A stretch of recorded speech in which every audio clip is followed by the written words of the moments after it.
हजार रंग जिंदगी, तेरे हरे रंग की हजार बार बंदगी, हजार रंग जिंदगी, हजार रंग जिंदगी। नमस्कार, मैं डॉक्टर प्रवीण शुक्ल आपका हार्दिक स्वागत करता हूं, अभिनंदन करता हूं, वंदन करता हूं। और जैसी कि साहित्य प्रेमी मंडल की परंपरा रही है, हमारे अध्यक्ष महोदय श्री सुबेश सिंह पारासर जी यहाँ उपस्थित हैं। वो हमेशा एक बात कहते हैं कि कार्यक्रम को समय पर शुरू करो, क्योंकि कई बार हम जो लोग आ जाते हैं उनको महत्व ना देते हुए उनकी प्रतीक्षा में रहते हैं जो आने वाले हैं। तो मुझे लगता है कि जो आ गए हैं वो समय से उपस्थित हैं, उनका सम्मान करते हुए हम समारोह का शुभारंभ करें। सबसे पहले मैं चाहूंगा अभी कुछ पल में हमारे समारोह के अध्यक्ष, उनकी उपस्थिति हो जाएगी हमारे बीच, मंगल असीम जी। मैं आमंत्रित करना चाहूंगा सबसे पहले डाइस पर हमारे बहुत ही सम्मानीय, बहुत ही वरिष्ठ साहित्यकार, रचनाकार, जिन्हें मैं हमेशा आदर से, प्रेम से बाबूजी कहकर संबोधित करता हूं। और अभी एक पुस्तक आई है जो पूरी दुनिया में चर्चित हुई है इन दिनों, नॉर्वे से डॉक्टर सुधांशु शुक्ला ने उनके बारे में लिखी है, डॉक्टर बियरगॉड साहब का खींच लो। तो मैं चाहूंगा कि ऐसे आदरणीय बाबूजी जो आज हमारे बीच मुख्य अतिथि के रूप में उपस्थित हैं, बाबूजी कृपया मैं निवेदन करूंगा कि इधर मंच पर मध्य में आकर स्थान ग्रहण करें। एक बार आप सब भरपूर तालियों की आवाज के साथ आदरणीय बाबूजी का स्वागत करें, अभिनंदन करें, वंदन करें। एक ऐसी महनीय विभूति इस सभागार में उपस्थित है जिन्हें केवल दिल्ली ही नहीं वरन पूरा देश, और पूरा देश ही नहीं वरन पूरे विश्व के लोग जैन समाज के एक स्तंभ के रूप में जानते हैं। मैं नहीं जानता कि कितनी संस्थाएं उनके साथ जुड़ी हैं और वो कितनी संस्थाओं के साथ जुड़े हैं। बिल्कुल प्रदीप जैन जी के परिवार के एक अभिन्न अंग और जैन समाज के दिल्ली के अध्यक्ष, अनेक शैक्षणिक साहित्यिक संस्थाओं के संरक्षक मेरे बड़े भाई श्री चक्रेश जैन यहाँ उपस्थित हैं। मैं चाहूंगा कि आप भी मंच पर आकर स्थान ग्रहण करें। आदरणीय श्री चक्रेश जैन साहब हमारे मध्य आज के समारोह के विशिष्ट अतिथि डॉक्टर अनिल चतुर्वेदी जी उपस्थित हैं, जिन्होंने मौलाना आजाद मेडिकल कॉलेज में बहुत समय तक एक चिकित्सक के रूप में सेवा की। बहुत श्रेष्ठ कवि हैं आप और कवियों को, साहित्य को प्रेम करने वाले हैं। ऐसे अनिल जी का भी मैं चाहूंगा एक बार भरपूर तालियों के साथ आप स्वागत करें, अभिनंदन करें, वंदन करें इस समारोह में। हमारे बीच अशोक कश्यप जी की उपस्थिति है, नवांकुर संस्था से लगातार वो साहित्य का अलग जगाए हुए हैं। मैं चाहूंगा कि अशोक कश्यप जी का भी एक बार, अशोक जी आप अपनी जगह पर खड़े होकर अभिवादन स्वीकार कर लें, उनका भी आप स्वागत करें। मेरे बड़े भाई रजनीश त्यागी जी की उपस्थिति हो गई है इस समारोह में। बहुत श्रेष्ठ गजलें कहते हैं आप। मैं रजनीश जी का भी बहुत बहुत हार्दिक स्वागत, हार्दिक अभिनंदन, वंदन करता हूँ। श्री महेश गर्ग बेधड़क एक ऐसे श्रेष्ठ व्यंग्यकर्मी, श्रेष्ठ व्यंग्यकार, श्रेष्ठ कवि, जिन्होंने लाल किले के मंच से अनेक बार कविताएं पढ़ी हैं। अट्टहास का कवि सम्मेलन उनकी कविताओं से सुशोभित हुआ है, वो भी हमारे बीच उपस्थित हैं। भाई विनय विनम्र, मैंने कहा कि ये साहित्य प्रेमी मंडल का समारोह बहुत खास लोगों का समारोह होता है, और लाल किले में जिस कवि की वंदना कुंजित हुई थी, सरस्वती के स्वर वंदना के, वो भी देखिए आज इस समारोह में उपस्थित हैं। परिवार के अंग होने के नाते उनका भी मैं हार्दिक स्वागत करता हूं मंडल की तरफ से। आदरणीय श्री सुबेश सिंह पारासर जी जो अध्यक्ष हैं मंडल के, उनके निर्देशन में सारे कार्यक्रम संपादित होते हैं, उनका भी आप स्वागत कर दीजिए, वो हमारे घर के हैं, हमारे अपने हैं। और इसी बीच गाजियाबाद से मेरी बड़ी दीदी, गाजियाबाद की बहुत मशहूर चिकित्सक और एक ऐसी विदुषी कवयित्री जिनका नाम अनेक लोगों के हृदय पर अंकित है, ऐसी टीना मित्तल बड़ी दीदी की उपस्थिति हो गई है। मैं उन्हें भी बहुत बहुत प्रणाम करता हूं और चाहूंगा कि एक बार भरपूर तालियां आप उनके लिए बजा दीजिए। इस समारोह में जिनकी हमें प्रतीक्षा थी और जो हमेशा समय से आने के लिए जाने जाते हैं और बिल्कुल समय से उपस्थित हो गए हैं हमारे बीच, मेरे गुरुवर, मैं अनेक स्थानों पर कहता हूं कि मेरे लिए तो ये बहुत बड़े सौभाग्य की बात है कि मुझे डॉक्टर साहब के, कुंवर बेचैन जी के श्री चरणों में बैठने का सौभाग्य मिला है, जिनके अंडर में मैंने पीएचडी की और जीवन की और अपनी कविता के बहुत सारे पाठ जिनसे सीखे हैं। ऐसे परम श्रद्धेय डॉक्टर कुंवर बेचैन जी का जो अध्यक्ष हैं आज के समारोह के, मैं चाहूंगा कि पूरा सदन भरपूर करतल ध्वनियों के साथ स्वागत करे और मैं आपसे आग्रह करूंगा कि वो मंच पर आकर स्थान ग्रहण करें। डॉक्टर कुंवर बेचैन साहब वो भी मंच पर आए और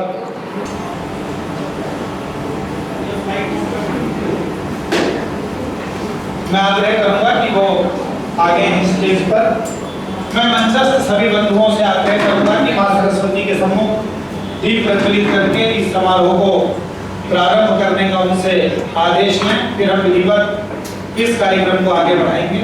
डॉक्टर कुंवर बेचैन जी, बीएल गौड़ साहब, आदरणीय चक्रेश जैन जी, बीना मित्तल दीदी, डॉक्टर अनिल चतुर्वेदी जी जो विशिष्ट अतिथि हैं हमारे, सुबह सिंह पारासर जी और आदरणीय भाभी आशा जैन जी, मैं उनसे आग्रह करूंगा कि मां सरस्वती के सम्मुख दीप प्रज्वलित करके वो और लीजिए। श्री बाल स्वरूप राही जी भी हमारे मध्य यहाँ उपस्थित हो गए हैं। पूरा सदन एक बार जोरदार तालियों के साथ उनका स्वागत करें।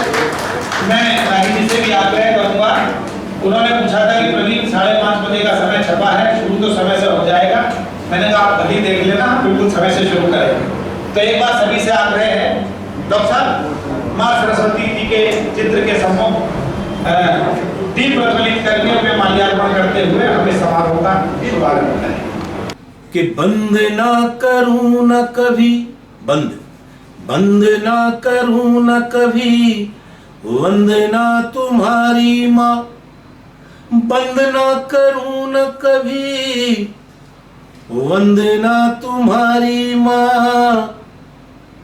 जब तक सांसें बंद ना हो वंदना कराइए, बंद ना करूं न कभी, वंदना तुम्हारी माँ। और जब तक सांसें बंद ना हो वंदना कराइए। तुलसी कबीर, तुलसी कबीर जैसी कविताई वाणी माँ, तुलसी कबीर जैसी कविताई वाणी माँ। मेरी लेखनी से भी 2-4 तो लिखाइए, मेरी लेखनी से भी 2-4 तो लिखाइए। वंदना करूं न कभी, वंदना तुम्हारी माँ। श्री सुबह सिंह पारासर जी से और राजेश कुमार जी से कि वो एक बार आ जाएं जरा मंच की तरफ।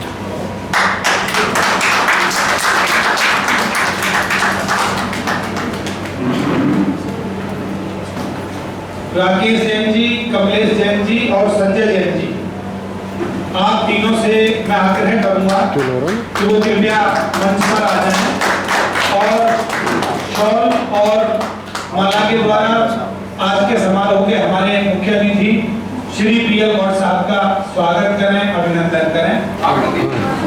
इधर फेस करके मांग। हाँ ये ठीक है। इस बीच हमारे मध्य बहुत सुविधा करती पूर्ण मात्रा में भी उपस्थिति होती है। साथ रहिए, उसका भी मैं हार्दिक स्वागत करता हूँ, अभिनंदन। साथ रहिए, ग्रुप फोटो।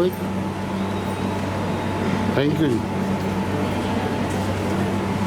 मैं आग्रह करूंगा हमारे मध्य उपस्थित भाई महेश गर्ग बेलहर जी से, विनय विनम्र जी से कि आप दोनों आए और पूनम जी भी आ जाएं और स्वागत करें बाल स्वरूप राही जी का। मैं आग्रह करूंगा हमारे मध्य उपस्थित श्री सुबह सिंह पारासर जी से, मेरे भाई रजनीश त्यागी जी से जो साहित्य प्रेमी मंडल के अंग हैं, और श्री अशोक कश्यप जी से कि वो आए और चक्रेश जैन जी का शॉल और माला के द्वारा स्वागत करें। मैं आग्रह करूंगा संजना शुक्ला से, सुषमा भाभी से और आशा जी से कि वो आए और रीना मित्तल जी का शॉल के द्वारा और माला के साथ, मोतियों की माला के साथ स्वागत है।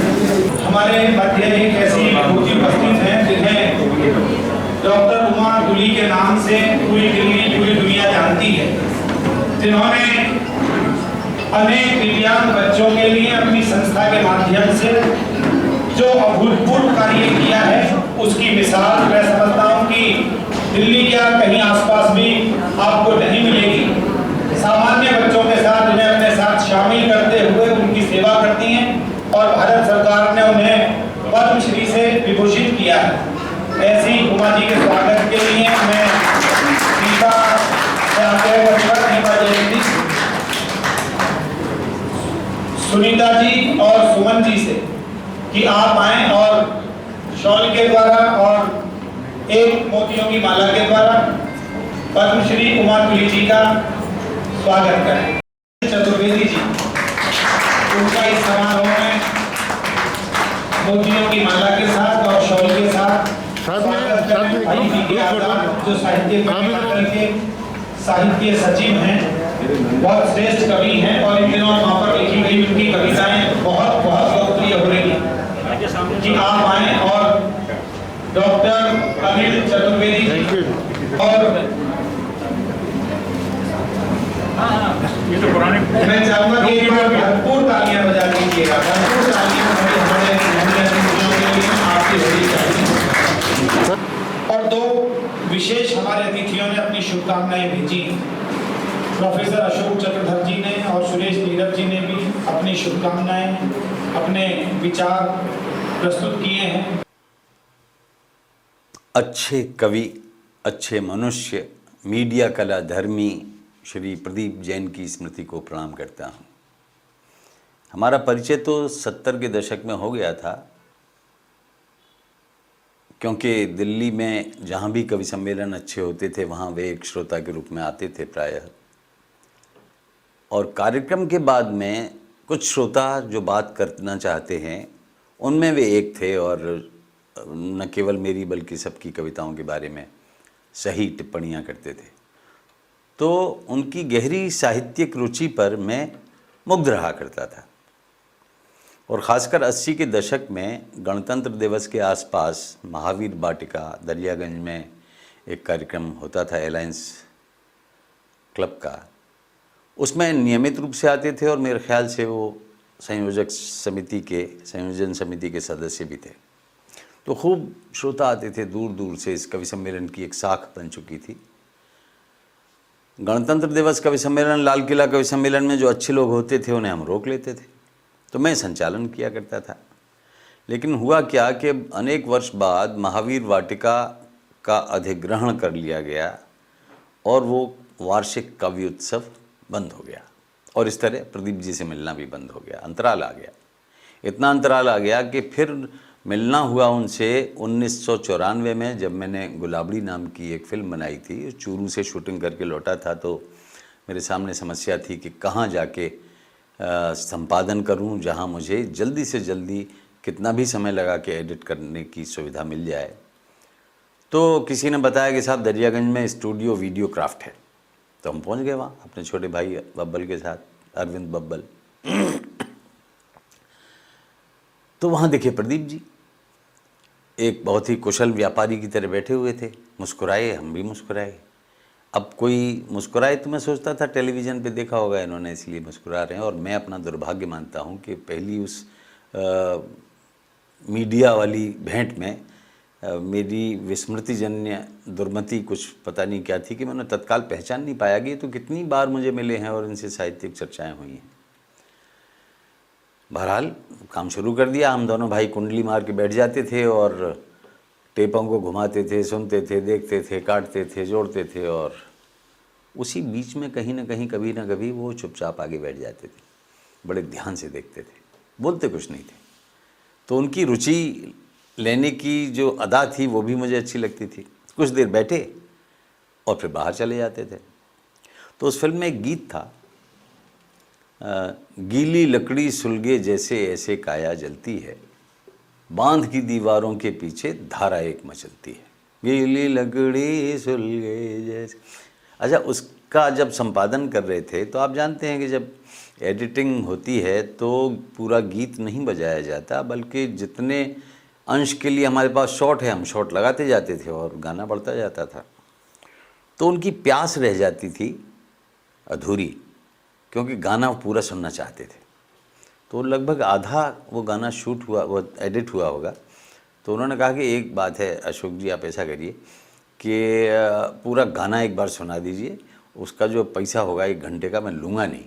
अब वो गाना तो 5 मिनट का था।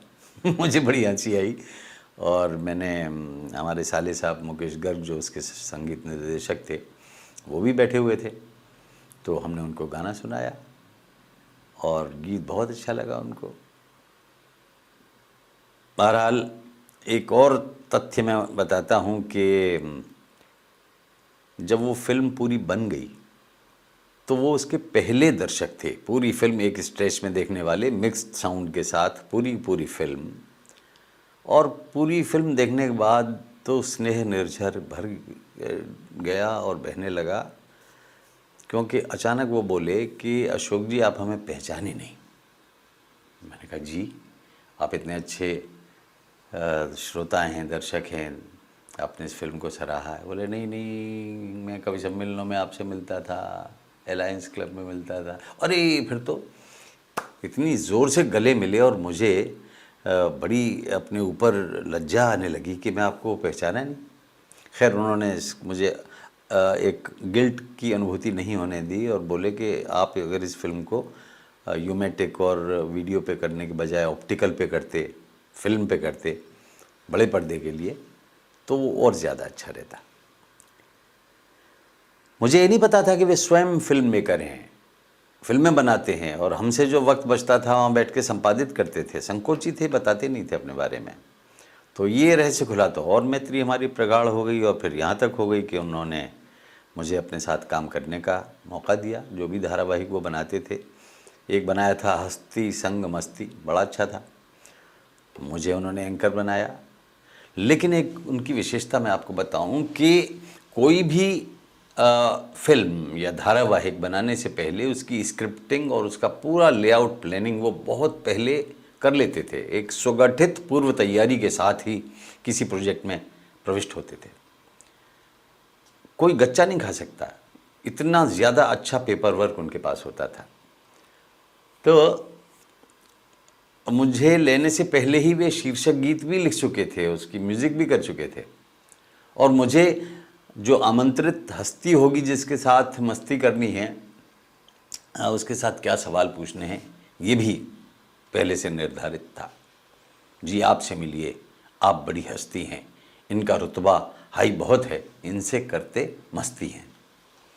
तो मस्ती देने की छूट देने के बाद एक कुर्सी पे बिठा दिया और क्या सवाल पूछने हैं इसका दिशा निर्देश भी एक गाने में तय हो चुका था। 10-11 सवाल हैं, देखिए क्या क्या। कोई पहेली इनसे बूझें, चंद सवाल इनसे पूछें, कब किसने आंख मिलाई, कब किसने नींद चुराई, झूठ बोलकर कब पछताए, कब सच से आफत आई, किसका अभिनय अच्छा लगता, कौन सा गाना भाता, पत्नी से कितना डरते, घर में खाना कौन बनाता, पर्दा उठने वाला है। ऐसा गीत था। तो हमें कोई मेहनत करनी नहीं, ये सारे सवाल हम इसी तरह से पूछ लेते थे और मुझे पता नहीं कितने एपिसोड मैंने किए और कितने मैं एडिटेड नहीं देख पाया, लेकिन कार्यक्रम निश्चित रूप से अच्छा बना होगा। फिर भाभी जी उनके साथ सदैव साथ रहती थी, अपनी एक ऐसी समझदारी, संयुक्त युगल समझदारी के साथ काम करते थे कि इधर से थोड़ा सा इशारा प्रदीप जी ने किया और वे तत्काल समझ जाती थी और व्यवस्थाएं हो जाती थी।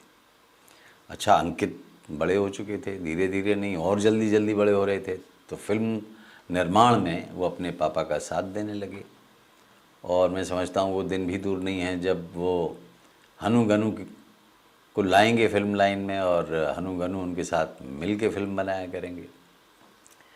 तो मैं कहना ये चाहता हूँ कि एक अत्यंत दुर्लभ उदारमना चेतना का नाम है प्रदीप जैन। काव्य के एक मौन साधक, कवियों के साथ सत्संग करने वाले, और एक धारावाहिक उन्होंने कवियों के बारे में भी बनाया जिसे आदरणीय बालस्वरूप राही जी ने संचालन करके पूरा किया। कई सारे बड़े कवियों के साथ उन्हें पता नहीं क्या लगा कि ये भी है शरीक करने लायक, मुझे भी लिया। मेरी सारी शूटिंग मेरे घर पे और यहाँ वहाँ पार्क वार्क में उन्होंने 2 दिन में पूरी कर ली। बढ़िया कार्यक्रम बना। तो उन्होंने कितने ही धारावाहिकों के शीर्षक गीत लिखे, गज़ल कहीं, कविताएं कहीं, और बाल गीत वत्सल माधुर्य और चातुर्य के साथ लिखे तबीयत से। उन्होंने हनु गनु की रेलगाड़ी का पहला गीत जब लिखा था तो मुझे फ़ोन पे सुनाया था। बाल मनोविज्ञान के एक सफल ज्ञाता के तौर पर उन्होंने अपने दोनों पौत्रों का मित्र बनाते हुए जो चित्र खींचा है वो आपको इस पुस्तक में देखेंगे तो पढ़ने में आनंद आएगा। इसके अलावा हमारे पारिवारिक संबंध, उन पर उन्होंने बड़ी अच्छी कविताएं लिखी हैं। नन्ही चींटी वाली कविता द्विवेदी जी, सोहनलाल द्विवेदी जी से अलग है, लेकिन उसका विस्तार जैसा लगती है और अद्भुत कल्पनाएं हैं उसमें भी।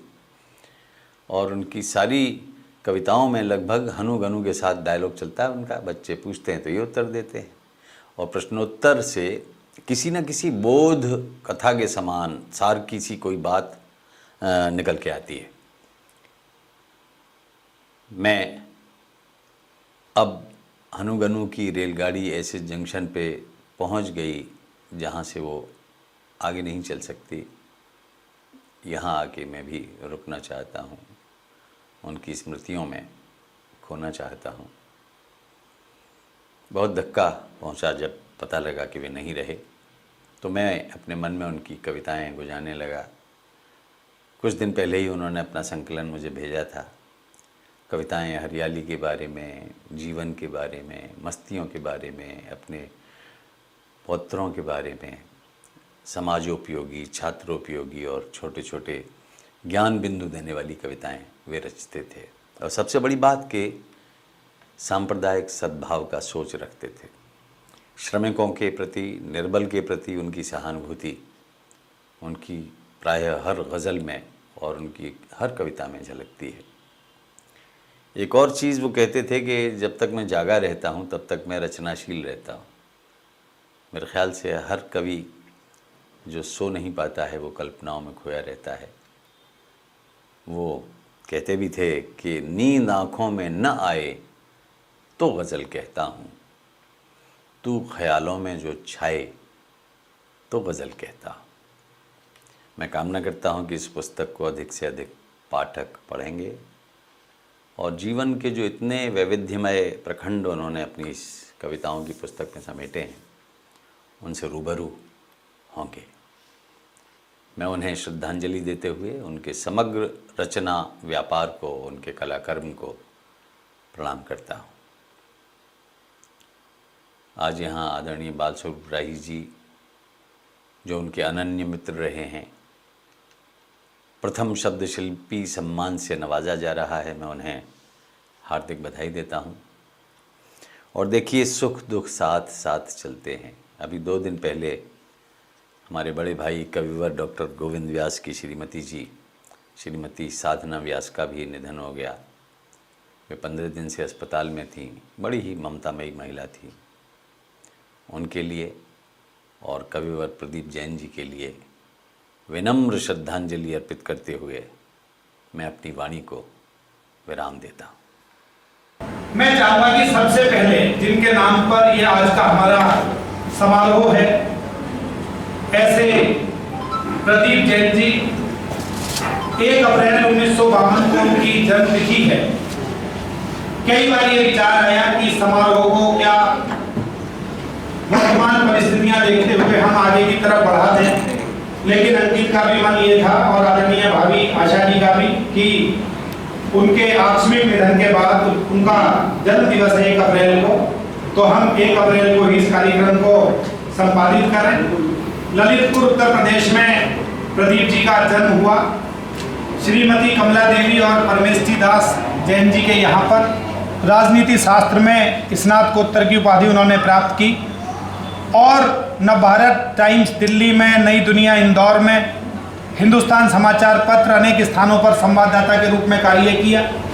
सन 1984 में दैनिक वीर अर्जुन से बतौर पत्रकार जुड़े। उसके बाद में दैनिक जागरण और दैनिक लोकपथ में भी उन्होंने कार्य किया।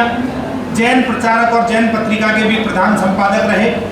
लगभग 35 टेलीविजन वृत्तचित्रों और टेलीफिल्मों का उन्होंने निर्माण किया, जिसमें विशेषतः गूंजते स्वर धारावाहिक अत्यंत चर्चित रहा, जिसमें कि देश विदेश के 25 कवियों के जीवन पर उन्होंने फिल्मों का निर्माण किया। अनेक धारावाहिकों के शीर्षक गीत लिखे, रामलीला का भव्य सफल मंचन किया। बहुत सी राष्ट्रीय धार्मिक, शैक्षणिक और साहित्यिक संस्थाओं से संबद्ध रहे। राष्ट्रीय भाषा गौरव सम्मान, अहिंसा इंटरनेशनल पत्रकारिता पुरस्कार, मैथिली शरण पुरस्कार, उद्यम सिंह गौरव सम्मान, सुलभ और सोच साहित्य संस्थाओं सहित अनेक संस्थाओं ने उन्हें सम्मानित किया। ऐसे प्रदीप जैन जी की स्मृतियों को हम नमन करते हैं और मैं चाहता हूं कि एक बार पूरा सदन आगे से पीछे तक जोरदार तालियों की कतर ध्वनि के साथ उनकी स्मृतियों को होने का नाम निवेदित करें।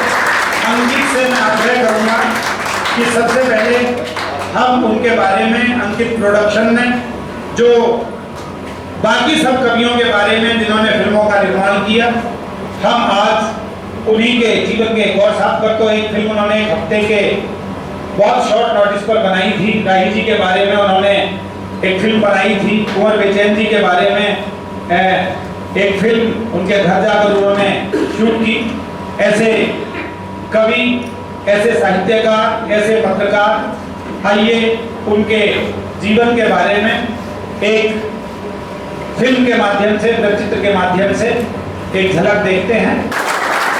इस बीच हमारे मध्य आज के हमारे समारोह के विशिष्ट अतिथि डॉक्टर तरुण सिंह साहब, IRS, chief commissioner income tax और मोहल्ला क्लिनिक की जो ये धारणा है इसको प्रतिपादित करने वाले हमारे मध्य उपस्थित हुए हैं। मैं आग्रह करूंगा अवधेश चौबी जी से, निर्दोष शर्मा जी से और राजेश जी से कि वो आदरणीय सीम साहब का स्वागत करें शॉल के साथ और मोतियों की माला के साथ। अंकित भी सहयोग करें इस कार्य में।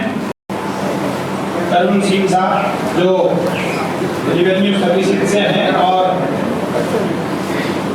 श्रेष्ठ समाज की परिकल्पना में इन दिनों बहुत शक्ति है। चलो उधर से सम्मान कर दीजिए, उनकी भावना का भी हम देखिए। बड़े लोगों की बड़ी बातें होती हैं। उन्होंने कहा कि मंच पर उनकी तरफ पीट करके खड़ा नहीं हो सकता। एक बार जरा तालियां बजाएं तरुण सिंह। मैं आग्रह करूंगा हमारे आज के समारोह के सानिध्यकर्ता, जिनके पावन सानिध्य में इस समारोह को गरिमा मिल रही है, देश के बहुत ही सुप्रसिद्ध गजलकार, उस्ताद, शायर, मेरे बड़े भाई, संरक्षक और पूरे भारत में गजल के इस समय पर्याय बन चुके ऐसे उस्ताद मोहतरम मंगल नसीम साहब के स्वागत के लिए मैं श्री बीके जैन साहब से, श्री सुबे सिंह पारासर जी से और हमारे संजय जैन जी रूपनगर वाले हमारे बीच उपस्थित हैं, उनसे आग्रह करूंगा कि वो आदरणीय मंगल नसीम साहब का पुष्पमाला के, मोतियों की माला के साथ पुष्पमाला निकल जाता है बार बार मेरे मुंह से, लेकिन अंकित ने बताया कि प्रदीप जी कहते थे कि पुष्पों का भी माला के रूप में उपयोग ना करें, माला मोतियों की ही होनी चाहिए। भरपूर स्वागत कीजिएगा।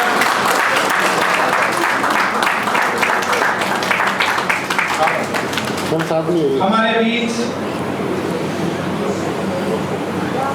राजश्री सीम जी, जिनका भी आपने उद्बोधन भी सुना, बहुत श्रेष्ठ अभिनेत्री हैं, बहुत सारे सीरियल्स में काम किया है उन्होंने, और महक सीरियल से उन्हें विशेष उपलब्धि मिली थी, लोकप्रियता मिली थी, वो भी हमारे बीच उपस्थित हैं। राजश्री जी जहाँ हैं जरा एक बार खड़े हो जाएं अपने स्थान पर, एक बार तालियों के साथ उनका भी स्वागत करें। बहुत श्रेष्ठ अभिनेत्री हमारे बीच। मैं आग्रह करना चाहूंगा हमारे मध्य, हमारे मंच पर श्रोताओं में उपस्थित एक ऐसी महान विभूति, मैं समझता हूं कि यदि पिछले 3, 4, 5 दशक का हम हिंदी कवि सम्मेलन की वाचिक परंपरा का इतिहास उठाएं तो सर्वाधिक कार्य करने वाली संस्था राष्ट्रीय कवि संगम, जिसने, मैं कहता हूं कि 200, 400, 500 नहीं, हजारों नए बच्चों को भारतवर्ष में मंच प्रदान किया, और उन सुदूर गांवों के बच्चों को, मैं तो मित्तल साहब की पीछे भी बहुत बहुत इसलिए प्रशंसा करता हूं कि वो उड़ीसा गए तो उड़ीसा के छोटे छोटे गांवों में कविताएं लिखने वाले बच्चों को उन्होंने गवर्नर हाउस में कविता पढ़वाई। वो कलकत्ता गए तो वहां के उन्होंने हिंदी भाषी प्रदेश में हिंदी के कवियों को एकत्र किया और वहां गवर्नर साहब का, बड़े लोगों का आशीर्वाद प्रदान करवाया। ऐसे श्री जगदीश मित्तल जी, राष्ट्रीय कवि संगम के अध्यक्ष, हमारे मध्य उपस्थित हैं।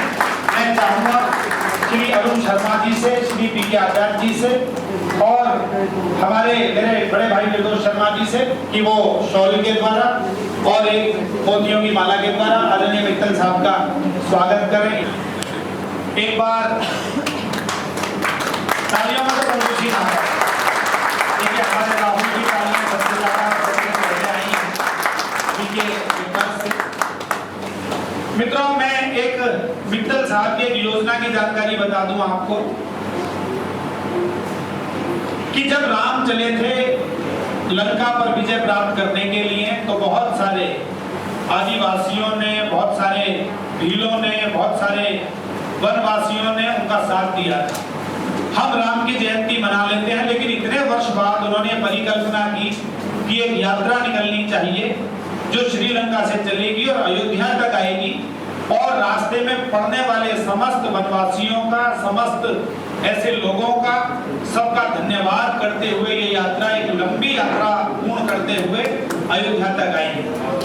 और एक कवि सम्मेलन होगा, 5 दिन तक अनवरत चलेगा, जिसमें 500 से ज्यादा कवि काव्य पाठ करेंगे। तो मैं समझता हूँ कि ऐसी बड़ी परिकल्पना के लिए पुनः एक बार आपकी शुभकामनाएं।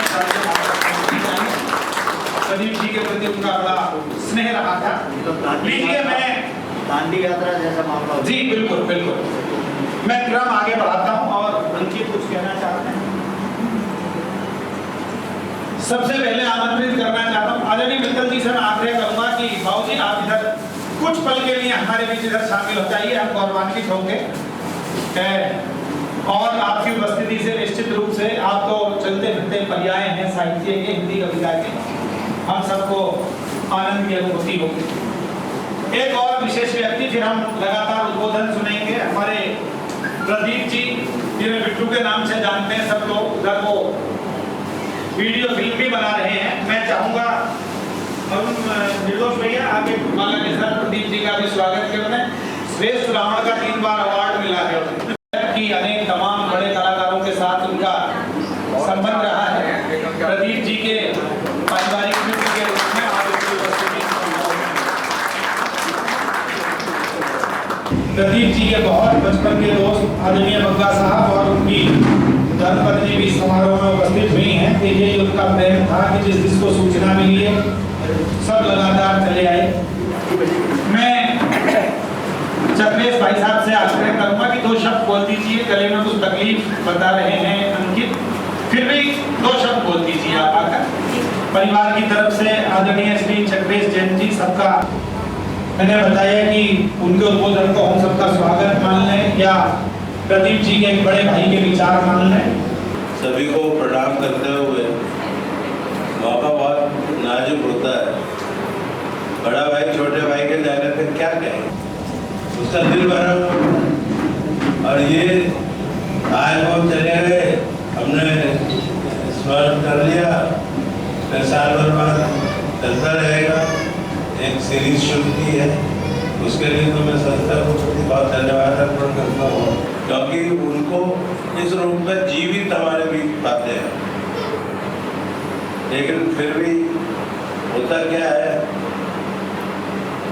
बहुत जल्दी पब्लिक में बने रहने के लिए किसी न किसी स्कीम को चलाए रखना बहुत जरूरी होता है। प्रदीप एक ऐसी शख्सियत थी कि कहाँ ललितपुर, कहाँ दिल्ली, 84 में मैं उस संस्थाओं से जुड़ा हुआ हूँ। प्रवीण जी ने तो बहुत कुछ कह दिया। वो मेरे संपर्क में आए और हमारी एक सोसाइटी का चुनाव था, उसके अंदर उन्होंने कहा मुझे मौका देंगे। मैं कहा भैया ना जानना पहचान, तू मेरा मेहमान, कैसे देंगे, क्या करते हो, कहाँ से आए हो, क्या है। तो जिन सज्जन ने उनको मेरे पास भेजा था, मैंने उनसे कहा भाई साहब तो बहुत मुश्किल काम में डाल दिया आपने, क्योंकि इलेक्शन बाजी तो ऐसी दुनिया की घटिया चीज़ है कि उसके अंदर गधे को भी बाप लगाना पड़ता है और बाप को बाप ही। तो मैंने कहा चलो 3-4 दिन तक वो हो जाए, लेकिन पूर्व जन्मों का कुछ संस्कार होते हैं। अब वो संस्कार इस बात की प्रेरणा देते हैं कि उसका मेरा संबंध ऐसा हो गया कि सगे भाई भी क्या सेवा करेगा जो सकती है। मेरी तो छोड़ो, पूरे समाज की रात के 2 बजे में मैंने कहा प्रदीप जरा आना, आ जाएंगे, ये काम तुम्हारे जिम्मे करवा देना। तो हमें तो नींद लेने का हो गया और वो बेचारे काम करवाते हैं। और साहित्य की दुनिया में वो अखबार में जब संपर्क हुआ, सभी अखबारों में मैं तो साथ में जुड़ा रहा, लाते थे और मेरे को कहते थे नहीं चलना पड़ेगा। मैं कहा यार काम का धंधा करना तो व्यापारी आदमी हूँ, लेकिन उन्होंने साबित कर दिया कि क्या बड़े भाई और छोटे भाई का प्रेम होता है, यद्यपि एक माँ की कोख से ना जन्म पर। मैंने ये महसूस किया है, शब्दों का अंबार है, कितना कहूँ क्या कहूँ। अभी गौड़ साहब के पास बैठा था तो एक बार मैंने कहा गौड़ साहब को कहीं देखा है, मैं बहुत देर सोचता रहा, बहुत बड़े बिल्डर है। फिर मुझे याद आया प्रदीप इनके दफ्तर में ले गया था मुझे, एक बार मैंने फिर वो स्मरण कराया कि आपके ऑफिस आया था, मैं पौना घंटा हम लोग बैठे थे। तो बहुत सारी यादें हैं, बहुत सारी मुलाकातें हैं, उनके माध्यम से बहुत कुछ ग्रहण भी हमने किया है, क्योंकि जिस लाइन में जिसकी एक्सपर्टीज होती है वो उस लाइन का एक्सपर्ट तो होता है, उससे कुछ सीखा भी जा सकता है। आज इस संस्था के प्रति आभार के लिए भी कोई शब्द नहीं है मेरे पास तो नहीं। और हमारे बीच में बड़े बड़े विद्वान हैं, वो जरूर उन शब्दों को लाएंगे और उनकी याद हम पे बनी रहे। इन्हीं बातों के साथ, इन्हीं अपने भावों के साथ आप सबका मैं हार्दिक स्वागत करते हुए विदा लेता हूँ। धन्यवाद। तालियों में थोड़ी कंजूसी ना करें। देखिए तबीयत थोड़ी ठीक नहीं थी, उन्होंने कहा कि गले में तकलीफ है, लेकिन प्रदीप जी का सबके प्रति ऐसा प्रेम था कि तकलीफ एक तरफ रह जाती है और उनका प्रेम आगे बढ़कर आ जाता है। मैं आमंत्रित करूंगा हमारे मध्य उपस्थित डॉक्टर बीना मित्तल जी को, जिन्हें मैं बड़ी दीदी कहकर संबोधित करता हूं। वो आएंगी और प्रदीप जैन जी की एक कविता आपके सम्मुख प्रस्तुत करेंगी। बीना मित्तल जी गाजियाबाद की बहुत ही लोकप्रिय, नव प्रतिष्ठित चिकित्सक भी हैं और बहुत श्रेष्ठ कवियत्री भी है। बेहद विनम्र, बेहद लोकप्रिय और इतने संवेदनशील प्रदीप जी को मेरा नमस्कार। सबसे अच्छी बात मुझे ये लगी कि उन्होंने अपने परिवार में जो संस्कार दिए उसको अंकित ने आज यहाँ प्रूव किया कि माता पिता की जगह क्या होती है, क्या अंकित ने प्रूव किया। और अक्सर लोग कहते हैं कि लोग विनम्र क्यों होते हैं, उससे भी कई बार कह देते हैं कि आप इतनी विनम्र क्यों हैं। तो एक बात छोटी सी कहूँगी, बड़ी पुख्त सरसी वजह है, बड़ी पुख्त सरसी वजह है मेरे झुककर चलने की। मिट्टी का बदन है, गुरूर बिल्कुल नहीं जचता इस पर, गुरूर बिल्कुल नहीं जचता इस पर। जैन साहब की किताब मैंने पूरी पढ़ी थी, ज़्यादा समय ना लेते हुए मैं बहुत शॉर्ट में बात करूँगी। उन्होंने एक कविता लिखी थी पलायन, कि गांव से शहर जब आ जाते हैं लोग तो उनकी स्थितियाँ क्या होती हैं। गांव से आकर शहर वाला हो गया, गांव से आकर शहर को शहर वाला हो गया, है अलग ये बात उसके सिर से छप्पर हो गया। गांव में अपना मकान था, भले ही घर को कच्चा था, गांव में अपना मकान था, भले घर को कच्चा था, अब शहर की कोठियों में ईंट गारा ढो रहा है शहर उनका जिनके पास अपरंपार है। शहर बस उन्हीं लोगों के लिए है, शहर उनके लिए जिनके पास अपरंपार है, ना पास जिसके संपदा वो गांव का हकदार है, वो गांव का हकदार है। मशवरा मेरा सुनो फिर लौट जाओ गांव, मशवरा मेरा सुनो फिर लौट जाओ गांव को, बचकर शहर की धूप से जाकर बैठ जाओ पीपलों की छाँव में, जाकर बैठ जाओ पीपलों की छाँव में। और एक उनकी कविता और है जो मुझे बहुत अच्छी लगी कि आजकल जो खून के रिश्ते वो पानी हो गए हैं, तो उसमें उन्होंने लिखा है रिश्ते नाते बेमानी सब, रिश्ते नाते बेमानी सब, दुनिया जानी पहचानी सब, दुनिया जानी पहचानी सब।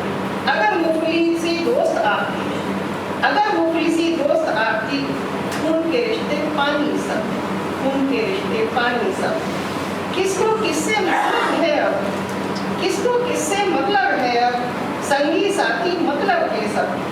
कभी पड़े जब काम देखना, कभी पड़े जब काम देखना, कैसे बदले झांके सब, कैसे बदले झांके सब। बारी बारी पूछ रहे सब, मुंह लटकाए क्यों बैठा है, बारी बारी पूछ रहे सब, मुंह लटकाए बैठा है। नेकी कर कुएं में डाल, नेकी कर कुएं में डाल, कौन किसी का हुआ है कब, कौन किसी का हुआ है कब। मत कर तू मनमानी अब, मत कर तू मनमानी अब, मजहब से शैतानी अब। दोजख के डर से तो डर, देखा देखो देख रहा है रब, देखो देख रहा है रब। इसी के साथ हबीब जी को नमस्कार और उनके परिवार।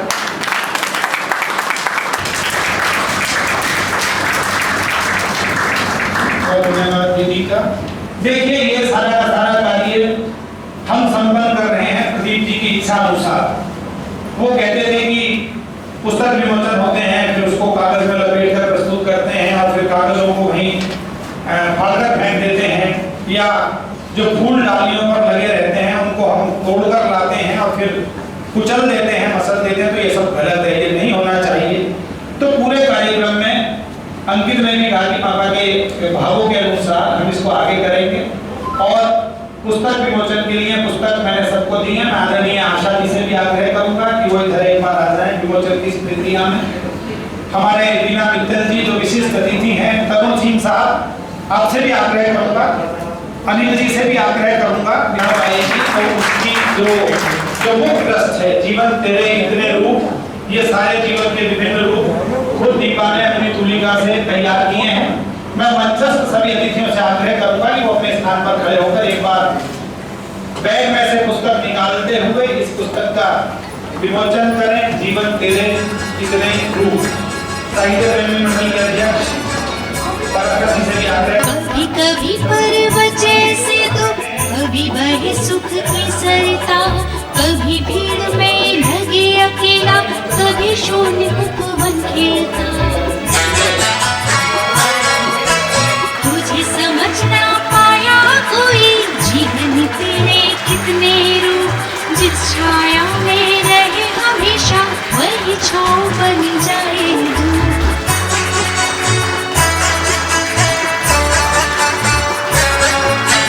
अपने कब धोखा दे जाए, अपने कब धोखा दे जाए,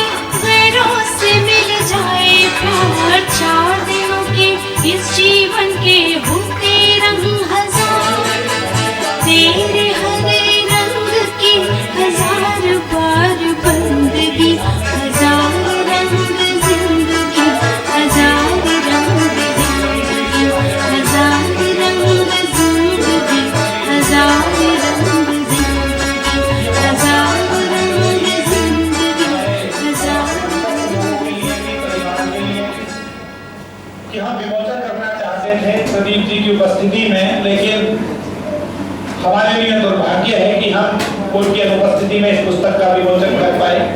लेकिन ये सपना था उनकी खुली आंखों का, जो उनके जाने के बाद आशा जी ने, दीपा ने, अंकित ने पूरा किया और साहित्य प्रेमी मंडल को ये सौभाग्य मिला कि आज वो सब मनीषी यहाँ बैठे हुए हैं जो प्रदीप जी के साथ जुड़े हुए थे। लीजिए, क्रम आगे बढ़ाते हुए मैं जिनका जिक्र कर रहा था, इस पुस्तक के प्रकाशक मैं आग्रह करूंगा हमारे मध्य उपस्थित अमृत प्रकाशन के प्रबंध निदेशक, जिसने प्रकाशन संस्थान ने ये पुस्तक प्रकाशित की है, जिसका आज विमोचन होना है, जीवन तेरे इतने रूप। जब तक मैं बोल रहा हूँ कि पुस्तक सब तक पहुँचना है। और इसके साथ साथ मैं समझता हूँ कि अदब की और गजल की आबरू के रूप में पूरे विश्व में अपनी बहुत विशेष पहचान रखने वाले मेरे बहुत श्रद्धेय, मेरे आदरणीय, मेरे गुरु भी हैं, संरक्षक भी हैं, ऐसे मंगल नसीम जी, जिनके अनेक शेर पूरी दुनिया में प्रसिद्ध हुए हैं। उन्हीं की कुछ पंक्तियां मैं उद्धृत करूंगा। बहुत सारी स्थितियां जब तक माँ हमारे पास होती है उसका एहसास हम नहीं समझ पाते, जब तक पिता हमारे पास होता है उसका एहसास नहीं समझ पाते, जब वो होता है तब हमें एहसास होता है कि हम ये करना भूल गए, ये करना भूल गए। तो इतने बड़े शायर जिन्होंने 2 पंक्तियों में पूरा ग्रंथ लिखने की कला जिनके पास है, आइए हम उनके आशीर्वचन भी सुने, उनकी शुभकामनाएं भी सुने। आदरणीय श्री मंगल नसीब, आदरणीय गौड़ साहब, माननीय विद्वत जी, सम्माननीय चक्रेश जी और हम सब की पाठशाला के कुलपति डॉक्टर कुंवर विजय जी और आप सब सभागार में उपस्थित सभी, मैं किसको क्या कहूँ, सभी लोग बहुत ही अपनी अपनी जगह विशेष स्थान रखते हैं। अभी कुछ दिन पहले मुझसे किसी ने कहा कि मैं कह रहा था कि वो प्रदीप जी की किताब की है, उसका विमोचन बच्चे ने रखा है। तो जैसा मेरे नज़दीकी लोग जानते हैं कि मैं अब महफिलों में नहीं आता जाता हूँ, बहुत ही ख़ास कोई बात हो तो मैं चला आता हूँ, तो मैंने कहा इसमें मुझे जाना होगा। तो वो साहब बोले कि प्रदीप जी तो पिछले गुजर गए ना। तो मैंने उनसे कहा जो आए और नक्शे कदम छोड़ कर गए, जो आए और नक्शे कदम छोड़ कर गए, उनके लिए ये कहना गलत है गुजर गए।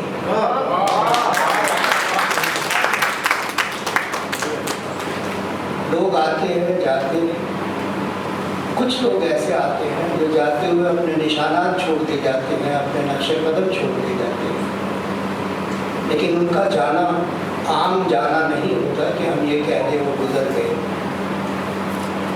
ऐसे लोग नहीं गुजरा करते। प्रदीप जी बहुत ही खूबसूरत शख्सियत के एक मालिक थे, मेरा बहुत मान करते थे, बहुत ज़्यादा मान करते थे, गुरु भाव रखते थे मुझे। और आदरणीय जैन साहब बैठे हैं, इनकी दुकान पे हम लोग खूब मिला करते थे। जब भी वो आते थे तो जैन साहब से कहते थे कि भाई साहब को बुला लो, फोन करके जैन साहब फ़ोन करते थे और मैं भी दौड़ा चला जाता था। फिर वीके पेपर्स में बहुत घंटों घंटों हम लोगों की बातचीतें रहती थी। फिर उन्होंने कहा कि भाई साहब एक किताब मेरी करनी है और आपने ही करनी है। तो मैंने कहा ठीक है मैं करूँगा। तो इसका मसविदा वो लाए,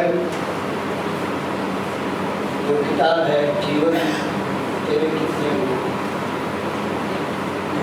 इसका मसविदा लाया वो, और वो भी जैन साहब की दुकान पे मैं नहीं पहुँच सका, छोड़ के चले गए, कहेंगे भाई साहब को ये पहुँचाना है। तो राहुल ने वो पहुँचाया, मैं उसमें लगा किताब में, जैसे कि हस्ब दस्तूर मेरी आदत है, मैं किताब के लफ्ज़ लफ्ज़ से गुजरता हूँ, तो मैं इस किताब से भी गुजरा, 1 बार गुजरा, 2 बार गुजरा, 3 बार गुजरा। तो प्रदीप जी ने कहा कि भाई साहब मुझे इसमें आपका आशीर्वाद चाहिए कि देखिए कहाँ मेरे से चूक हुई है, कहाँ सावधानी हुई है। तो वो खूब जम के उस पर बातें हुई, जो भी खामियाँ थी दूर हुई, जो खुसूसियात थी वो शामिल की गई। लेकिन प्रदीप ने मुझे ज़रा भी इशारा नहीं दिया कि इस किताब के पूरा होते होते वो हमें छोड़ के ऐसे चले गए आगे पीछे। न तो कहीं तबीयत खराब के साथ कोई मामला था कि ऐसा उन्होंने कभी नहीं कहा कि तबीयत ठीक नहीं है, या अल्लाह के बंदे को खांसी जुकाम भी होते नहीं देखा मैंने। और एकदम से खबर आई कि जैन साहब अब हमारे बीच नहीं है। वो किताब और वो मसले मेरे सिराने रखे थे। तो मैंने जैन साहब को फ़ोन किया, मैंने कहा क्या ऐसा सुन रहा हूँ क्या? तो उन्होंने कहा कि हाँ वैसा वैसा ही हुआ है। यकीन मानिए बहुत कम बार मैं इतना अचंभित हूँ, इतना आश्चर्य, इतना एक हंसता खेलता आदमी जो बात कर रहा है 1 दिन 2 दिन पहले तक बात कर रहा है, ऐसे कैसे कर सकता है?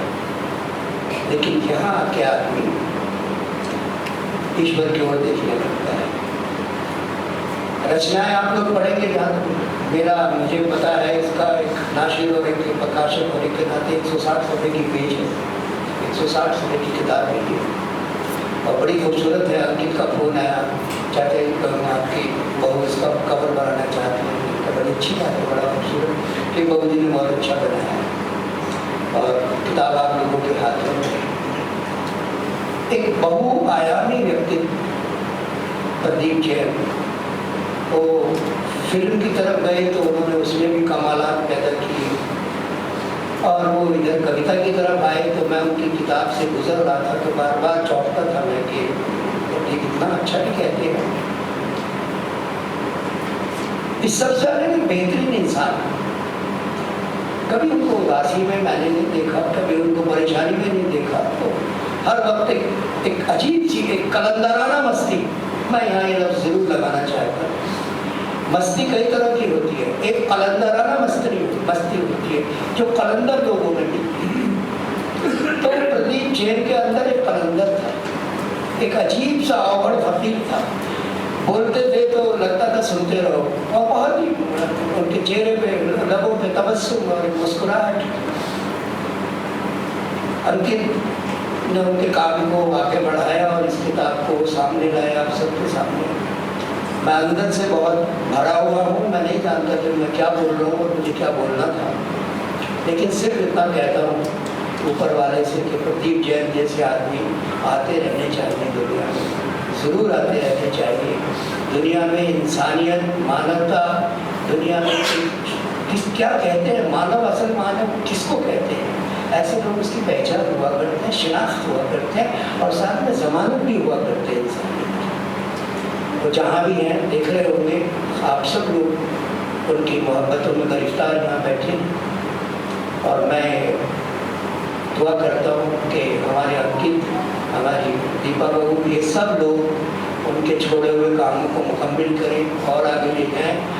उनके जो प्रोजेक्ट्स, मैं समझता हूँ वो कुछ न कुछ कर्मशील आदमी के कुछ न कुछ रह गया होगा एकदम अचानक जाने से। तो मैं ये दुआ देता हूँ और आशीर्वाद देता हूँ इन बच्चों को कि वो प्रदीप जी के जो भी प्रोजेक्ट्स रह गए वो उनको बड़ी खूबसूरती के साथ मुकम्मल करें, उनके नाम को हमेशा कायम रखें। बहुत बहुत शुक्रिया।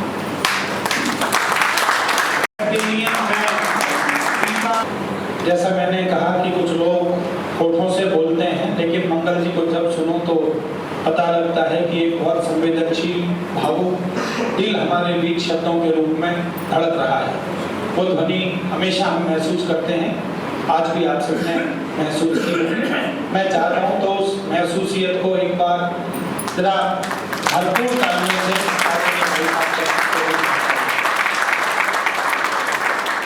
मुझे अभी सूचना मिली है कि अवधेश चौबे जी, जो बुंदेलखंड के नाम से एक संस्था थी, बुंदेलखंड नागरिक परिषद या क्या उसका नाम है, सांस्कृतिक परिषद, प्रदीप जी बहुत उनके साथ काम करते थे लगातार।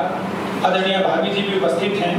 आप दोनों लोग आए और वो आशा भाभी का सम्मान करना चाहते हैं इस समारोह में, तो मैं आशा जैन जी से, भाभी से आग्रह करूंगा कि वो एक बार मंच की तरफ आ जाएं। हमारे अवधेश चौबे जी और उनकी श्रीमती जी स्वागत करेंगी आशा भाभी का।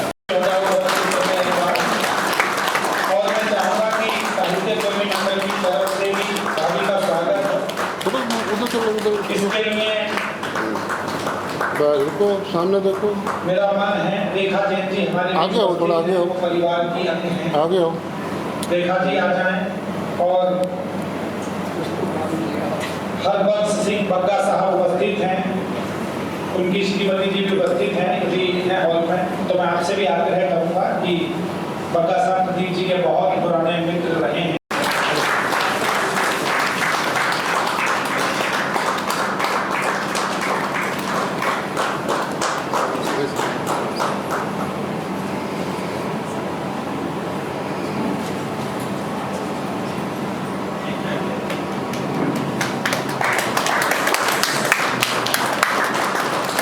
मित्रों, मुझे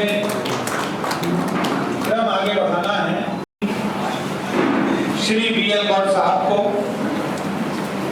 जो बहुत श्रेष्ठ कवि हैं, बहुत श्रेष्ठ साहित्यकार हैं, और मैंने बताया आपको अभी उनके गीत लोक पर एक बहुत महत्वपूर्ण ग्रंथ प्रकाशित हुआ है, लेकिन मैं उद्धृत कर रहा हूँ BL गौड़ साहब के लिए। बताया गया उनके बारे में कि वो प्रतिष्ठित बिल्डर हैं, लेकिन वो कवि बड़े हैं, उनके भीतर एक संवेदनशील हृदय है। और एक फिल्म प्रदीप जी ने उनके बारे में बताई थी, तो बहुत देर तक वो अपने गांव में खाट पर बैठकर उस पर बतियाते रहे। तब 4 पंक्तियां सुनिएगा कि है शहर उनका कि जिनके पास अपरंपार है शहर उनका कि जिनके पास अपरंपार है, ना पास जिसके संपदा वह गांव का हकदार है। मशवरा मेरा सुनो फिर लौट आओ गांव में, बचकर शहर की धूप से अब पीपलों की छांव में। एक बार जरा तालियां बजाकर और का स्वागत कर दीजिएगा। इसके भीतर पीपल की छांव और उनका गांव आज भी बसा है।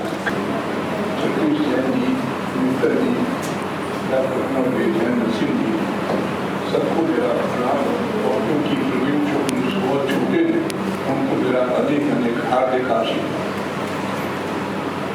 तो आज प्रदीप जैन जी के बारे में अभी मैं ये डॉक्यूमेंट्री भी देख रहा था, मेरे ऊपर भी उन्होंने डॉक्यूमेंट्री बनाई।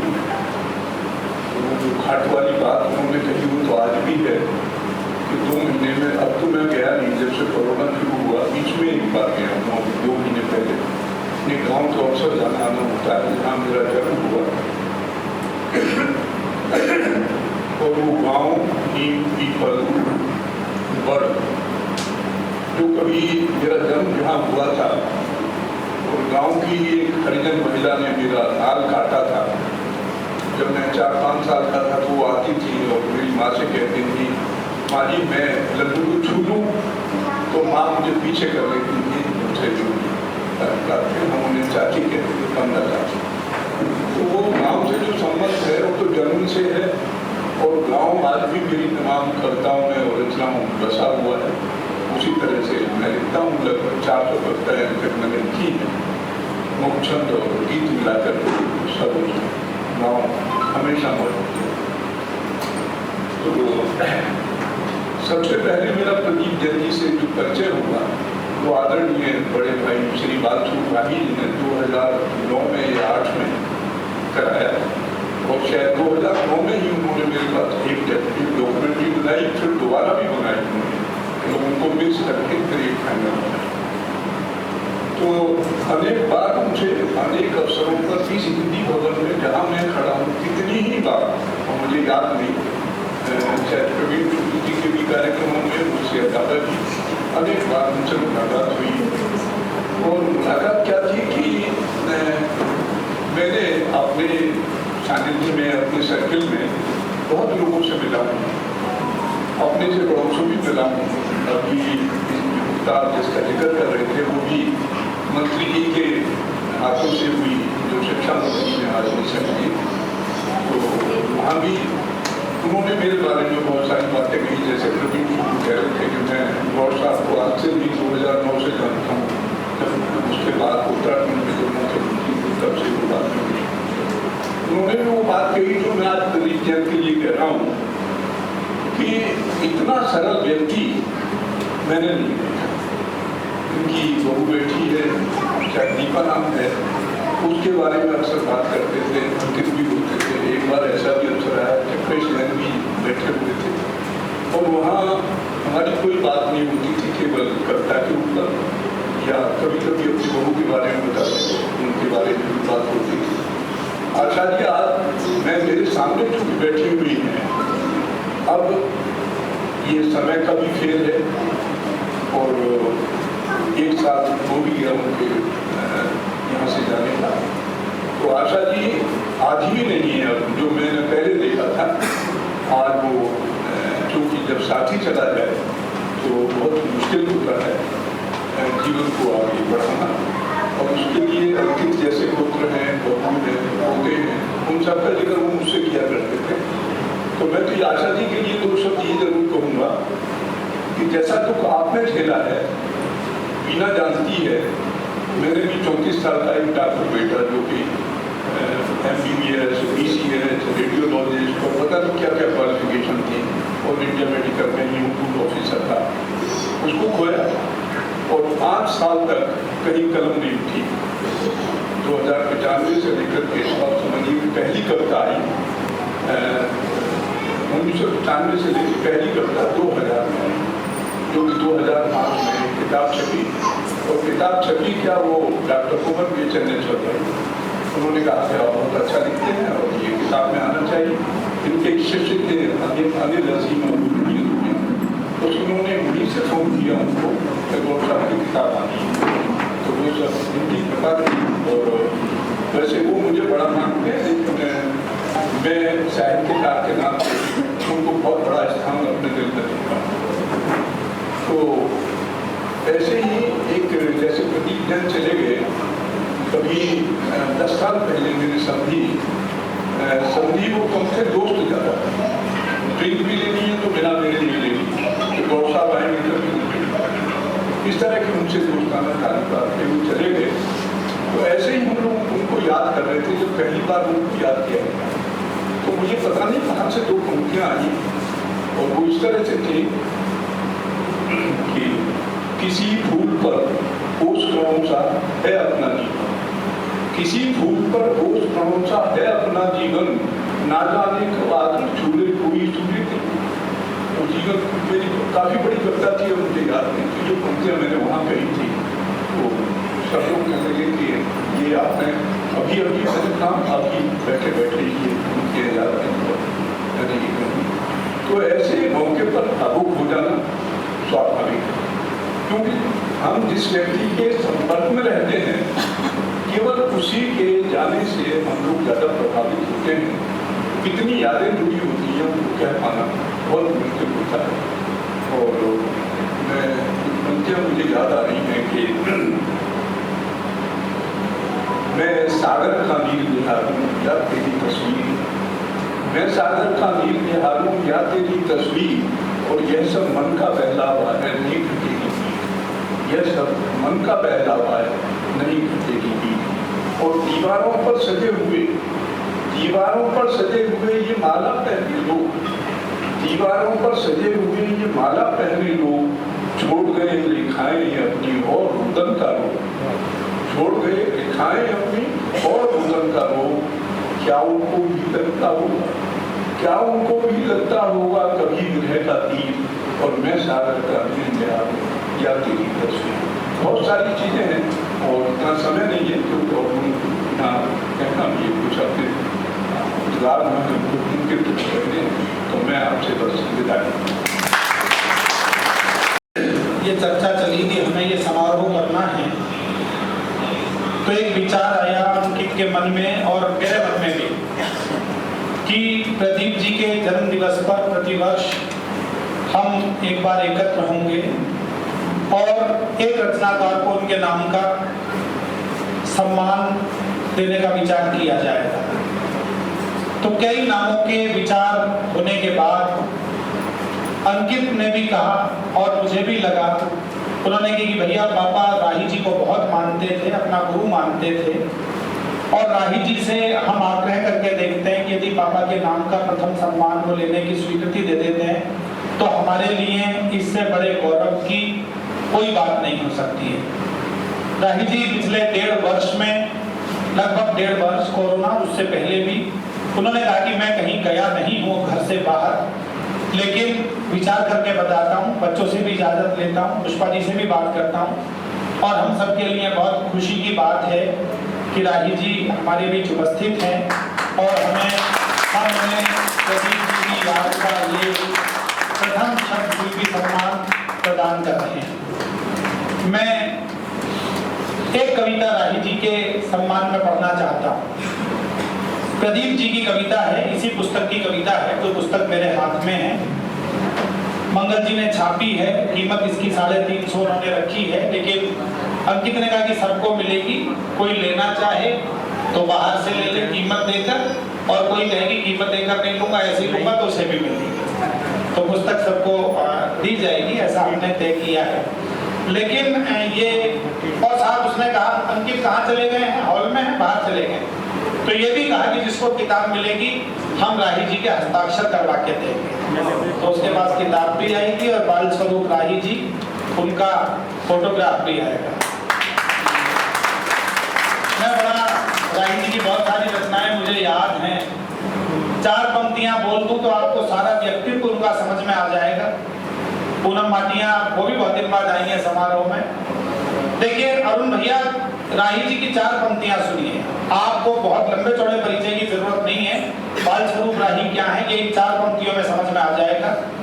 उन्होंने लिखा कि हसरतों की जहर बुझी लौ में मौन सा दिल गला दिया मैंने। अगली पंक्ति पर पूरे सदन की तालियां उठें, क्या लीजिए, हसरतों की जहर बुझी लौ में मौन सा दिल गला दिया मैंने, कौन बिजली की धमकियां सुनता, आशियां खुद जला दिया।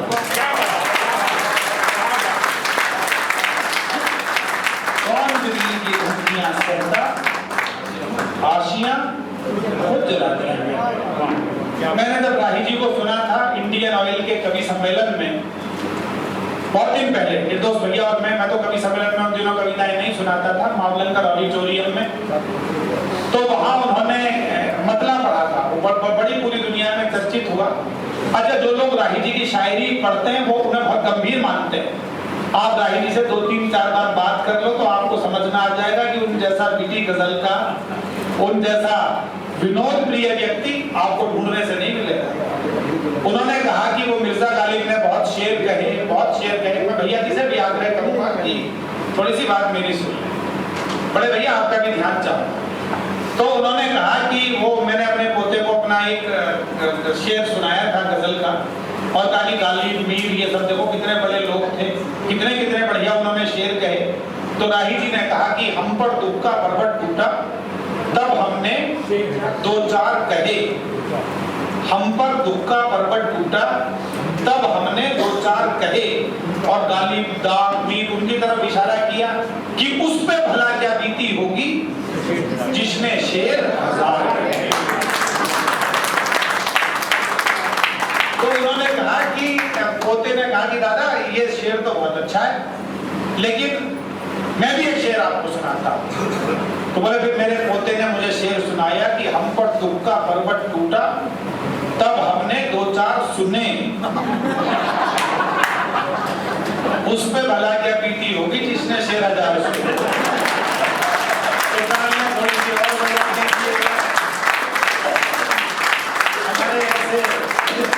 ऐसे राही जी के लिए कि मैंने कहा कि वो गंभीरता की तरफ जाओ तो वो गंभीरता का शिखर है, और उन्हें अंदर से टटोलो तो वो विनोद प्रियता का भी एक सागर उनके पास है। मैं एक रचना राही जी को बुलाता हूँ, उनके सम्मान करना है हमें, और भारतवर्ष का सर्वाधिक प्रतिष्ठित सम्मान माना जाता है साहित्य अकादमी सम्मान। हम सबके लिए बहुत गर्व की बात है कि इस वर्ष का साहित्य अकादमी का बाल रत्नाकार सम्मान हमारे राही जी को। एक बार मैं समझता हूं कि पूरा सदन बहुत जोरदार तालियां उनके लिए होता है कि साहित्य अकादमी सम्मान बहुत अति प्रतिष्ठित सम्मान मिला है साहित्य अकादमी का। तो राही जी ने जो मुझे बताया वो मैं आपको बता, बोले कि भाई आज सुबह से पत्रकारों के फोन आ रहे हैं। एक पत्रकार ने मुझसे ये पूछा कि बाल कविताओं के साथ आपका संबंध कब से है। अब राही जी का उत्तर सुन लीजिए आप, तो आपको समझ में आएंगे कि राही जी क्या है। तो बोले मैंने उससे कह दिया जब से पैदा हूं तब से है, क्योंकि मेरा तो नाम ही बाल स्वरूप है। बोले मेरा तो जन्म उसी दिन से है जिस दिन से मैंने धरती पर जन्म लिया है और मेरे पिताजी ने मेरा नाम बाल स्वरूप रखा। तो ये सच है कि हमारे राही जी बचपन में बाल स्वरूप कैसे थे ये हमें नहीं पता, लेकिन आज भी उनके भीतर एक बच्चा बैठा हुआ है, एक सच्चा बच्चा बैठा हुआ है। तो मैं उन्हें प्रणाम करते हुए, और ये हाँ हो जाएगा, ये बार बार इस बात के पीछे पड़ा हुआ है कि पहले मेरा सम्मान होगा। तो मजा लिया मैं खुद गले में डाल देता हूं। मैं हम सब लोग यहाँ अतिथि की भूमिका में नहीं है। एक साहित्य प्रेमी मंडल के हम आयोजक की भूमिका में हैं और ये हमारे लिए गौरव की बात है, इतनी महान विभूति बैठी है तो उनके सम्मान में, सबके सम्मान में हमारा सम्मान शामिल है। जगदीश मित्तल जी संरक्षक है साहित्य प्रेमी मंडल के और वो सुनाते आए हैं। मंगल नसीम जी संरक्षक है साहित्य प्रेमी मंडल के, उस स्वरूप में उपस्थित हैं। तो मैं वो कविता सुनाता हूँ जो प्रदीप जैन जी ने बाल स्वरूप राही जी के लिए लिखी थी। बहुत सारे मित्रों के लिए कविताएं लिखी हैं और देखिए क्या क्या लिखा प्रदीप जी ने बाल स्वरूप राही जी के लिए। है फक्र मुझको खुद पर उस खुदा का शुक्रिया, दोस्त जिसने मुझको एक ऐसा अता किया। शब्दों का है वो बुनकर, बारीक है कताई, है साफ कोई जिसकी कविता गजल रुबाई। गीतों का है वो गणधर, गजलों का बादशाह, उसके हर एक लफ्ज पर निकले हैं वाह वाह। तालियां बजाइए। लेकिन मैं बता रहा हूँ आपकी तालियां दोनों तरफ पहुंच रही है, प्रदीप जी तक भी और हमारे राही जी तक भी, जिनका आज हम सम्मान कर रहे हैं। निकले हैं वाह वाह, करता बयां गजब का, लिखता धमाल का। देखो खुदा की नेमत, दिखता कमाल का। दुनिया उसे है जाने पर वो मुझको जानता, अपनी चहेती भीड़ में मुझको पहचानता। मैं एक लव्य उसका, मेरा गुरु है राही। अर्पण किया अंगूठा, तारीफ हरदम पाई। हर एक विधा में लिखती कविता गजल रुबाई। राही के साथ पुष्पा, खुशबू से खुशबू जैसी, जोड़ी रहे सलामत खुदा से अर्ज ऐसी।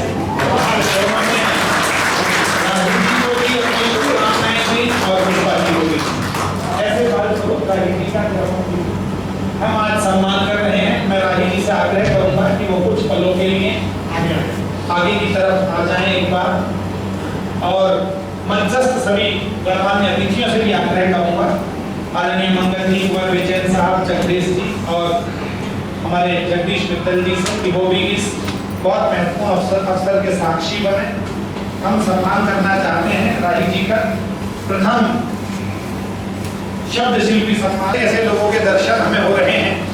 देखिए राही जी कौन है, बाकी सब जानते हैं पर कुछ नए लोग जो बैठे हैं। पत्रिकाओं में संपादन किया, लेखन किया, राग विराग चित्र लेखा के आधार पर उनका ओपेरा आया। दादी अम्मा मुझे बताओ जब हम होंगे बड़े, बंद कटोरी मीठा जल, हम सबसे आगे निकलेंगे, गाल बने गुब्बारे, सूरज का रथ, बाल गीत संग्रह उनका आया।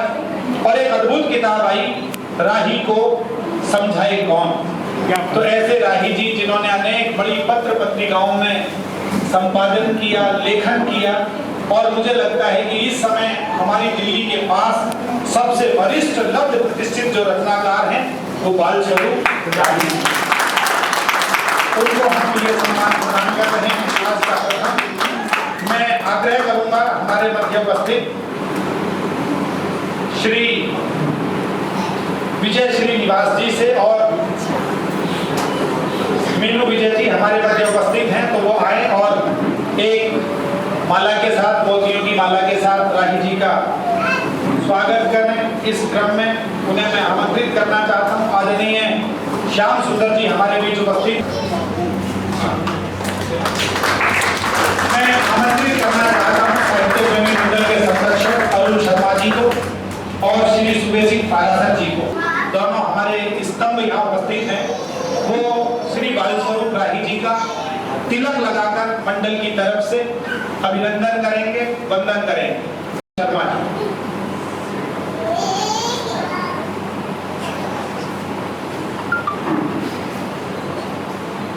मैं आशा जी से, दीपा से आग्रह करूंगा कि वो भी आ जाएं एक बार इधर। ओम मंगलम भगवान विष्णु मंगलम गरुड़ ध्वज मंगलम पुंडरीकाक्षाय मंगलम तन्यो हरि।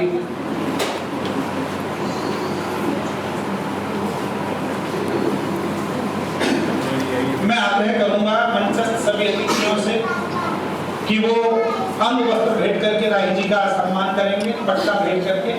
आदरणीय मित्तल साहब, गौड़ साहब, बेचैन जी, मंगल रसिक जी, दीपा साथ आ जाओ, आप साथ आ जाओ, भाभी जी भी साथ आएंगे। सर थोड़ा साइड से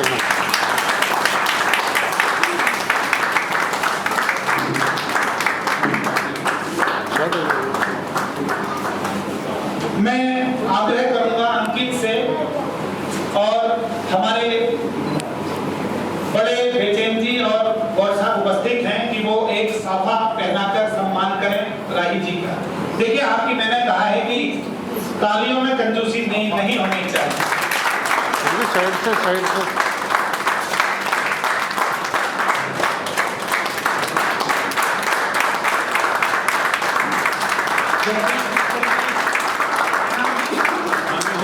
अरे भाजी श्रीफल भेंट करके मैं प्रतीक चिन्ह जदू मास्क एक सेकंड हटा लेंगे तो मैं समझता हूँ, बाकी आपको जैसा उचित लगे।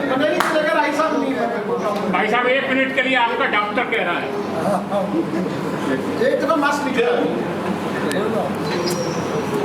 मैं चाहूंगा कि मंचस्थ सभी अतिथि ये एक प्रतीक चिन्ह सम्मान पत्र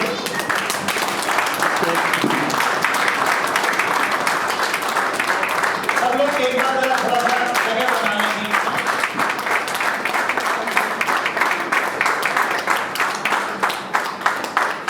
साहित्य प्रेमी मंडल की तरफ से हम राही जी को जो सम्मान प्रदान कर रहे हैं, मैं इसका वाचन आपके सम्मुख कर देता हूँ। देखिए मित्रों, साहित्य प्रेमी मंडल एक ऐसी संस्था है जो पिछले 37 वर्ष से लगातार सक्रिय है और शताधिक कार्यक्रमों का आयोजन कर चुकी है। मैं आप सबसे भी आग्रह करूंगा कि आप सब संस्था से जुड़कर रहिएगा और हमारे निर्दोष जी के पास अपना टेलीफोन नंबर जरूर छोड़िएगा। कहता हूं कि शब्द शिल्पी सम्मान 2021 माननीय श्री बाल स्वरूप राही जी हिंदी साहित्य एवं काव्य के क्षेत्र में राष्ट्रीय व अंतर्राष्ट्रीय स्तर पर आपने भागीरथी कार्य किया है। आपके इस अमूल्य योगदान के आलोक में साहित्य प्रेमी मंडल आपको स्वर्गीय श्री प्रदीप जैन जी की स्मृति में प्रथम शब्द शिल्पी सम्मान 2021 प्रदान करते हुए गौरवान्वित है। मंडल आपको सम्मान पत्र, अनुवस्त्र एवं प्रतीक चिन्ह भेंट कर आपका अभिनंदन करता है। सुबेश सिंह पारासर जी अध्यक्ष, प्रवीण शुक्ल महासचिव, निर्दोष शर्मा कोषाध्यक्ष, पीके आजाद साहित्य सचिव और अंकित जैन संयोजक स्मृति समारोह।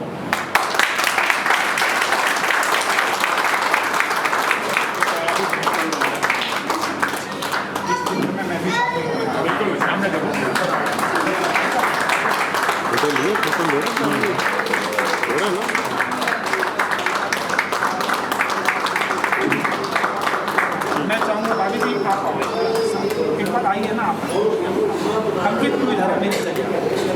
एक चित्र का साथ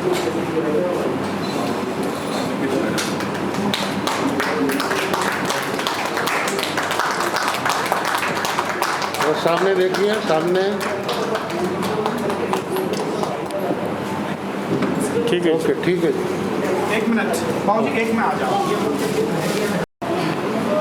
एक सम्मान राशि राही जी को भेंट की जानी है, तो मैं चाहूंगा कि वो सम्मान राशि 11,000 रुपए की चक्रेश जी और अंकित, ठीक है जी, राही जी को भेंट करें।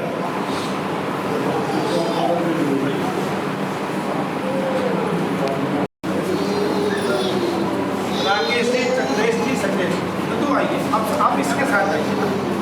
अंकित एक चित्र में ये देखिए, आप लोग तालियां बजाते रहिए, 500 शायरी का सम्मान होगा।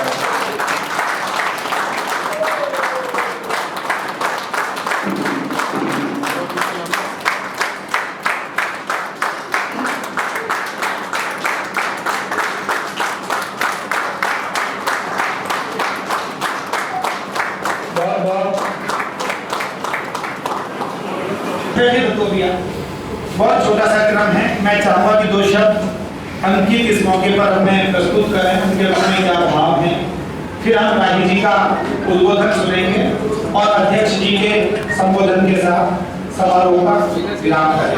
मैं आमंत्रित समारोह को आयोजित करने में साहित्य प्रेमी मंडल के साथ सहभागिता करके और एक संकल्प लिया अपने मन में कि पापा की याद में कुछ होना चाहिए, तो मैं चाहूंगा एक बार आप सब उससे परिचित हैं, उसके मन से परिचित हैं, एक बार तालियों के साथ आमंत्रित करें।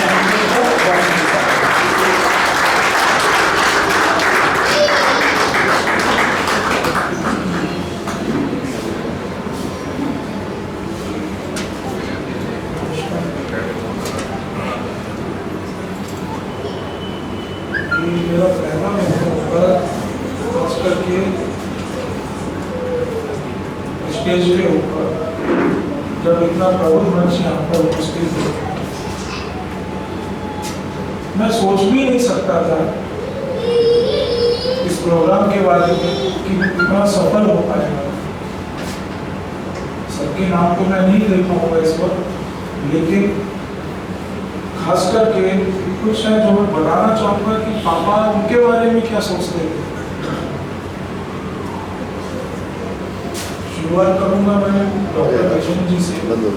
पापा हमेशा कहते थे कि ये बॉलीवुड का दुर्भाग्य है कि इतना बड़ा गीतकार सिर्फ गाजियाबाद में है। बोले इससे बड़ा दुर्भाग्य हो ही नहीं सकता बॉलीवुड का।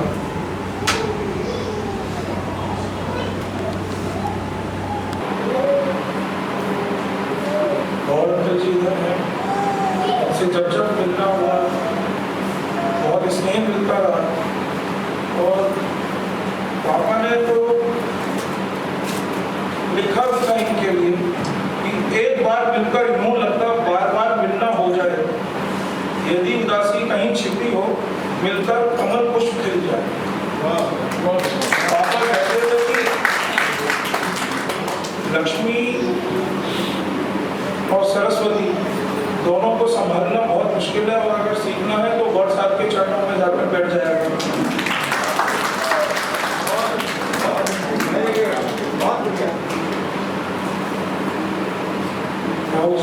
चक्रेश जी ये है तो कहीं ना कहीं से पापा की कमी महसूस नहीं होती।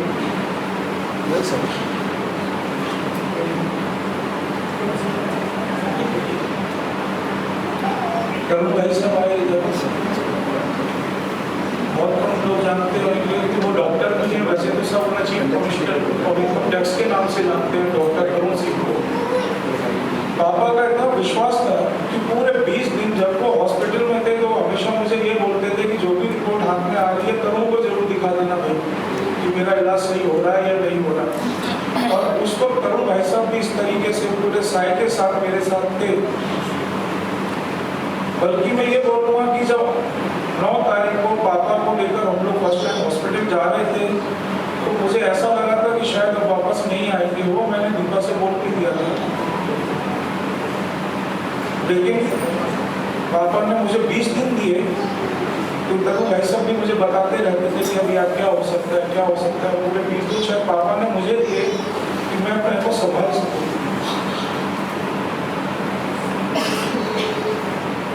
किसी ने बोला मुझे और अभी मंगल अंकल जी ने भी बोला,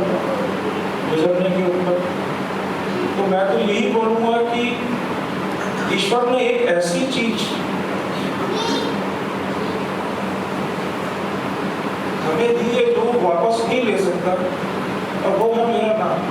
जब तक लिखा जाता रहेगा अंकित जैन पुत्र प्रदीप जैन, तब तक मैं तो नहीं समझता कि वो मुझे छोड़ चले गए।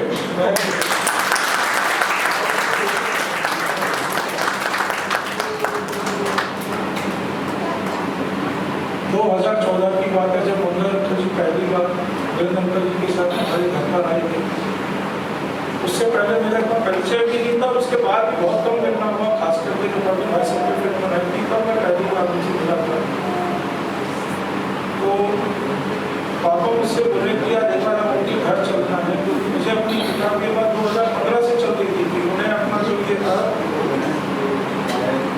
अंकल जी से ही इस किताब को निकलवाना था। मैंने पापा से कहा कि पापा, क्योंकि मैं इतना नहीं जानता था उस समय, मैं कहा पापा अपन लोग खुद ही निकाल देंगे, जरूरत क्या है, भाई जी तो है ही। बोले नहीं, वो सबकी किताब नहीं छापते, और अगर उन्होंने मेरी किताब छाप दी तभी मैं समझूंगा कि मुझे सर्टिफिकेट मिल गया है कि मैं भी एक कवि हूँ।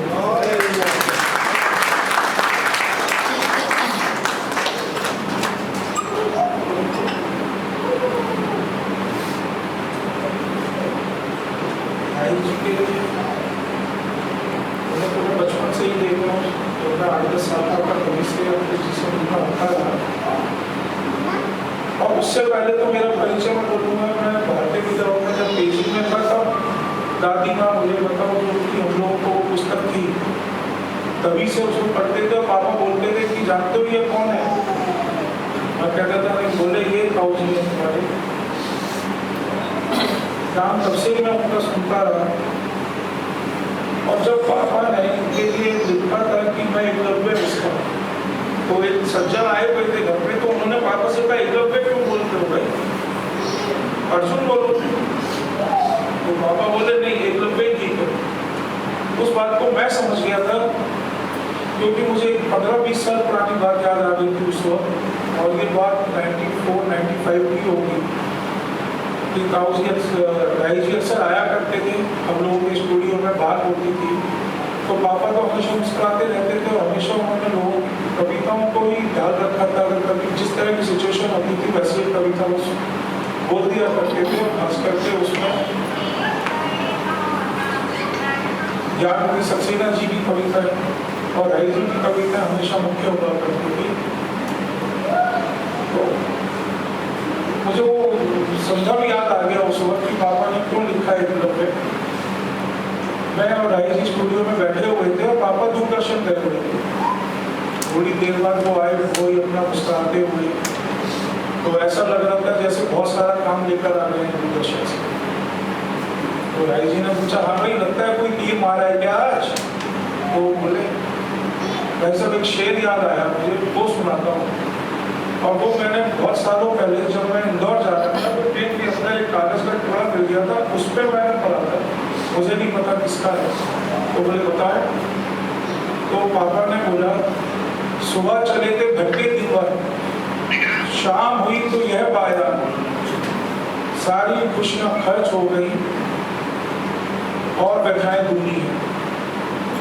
तो उस वक्त ये तो समझ में आ गया कि दूरदर्शन में कुछ नहीं बना, पर वो बात परे हट गई। राय जी ने पूछा, पता है भाई किसका लिखा है? तो पापा बोले मुझे तो नहीं पता, पर मैं इसको हमेशा बोलता हूँ। बोले मेरा ही तो लिखा हुआ है। तो मुझे समझ में आ गया था कि पापा ने जब जानते भी नहीं थे कौन है क्या है, तभी से इनको मान लिया था। तो इसलिए उन्होंने हमेशा एकलव्य का उपयोग किया।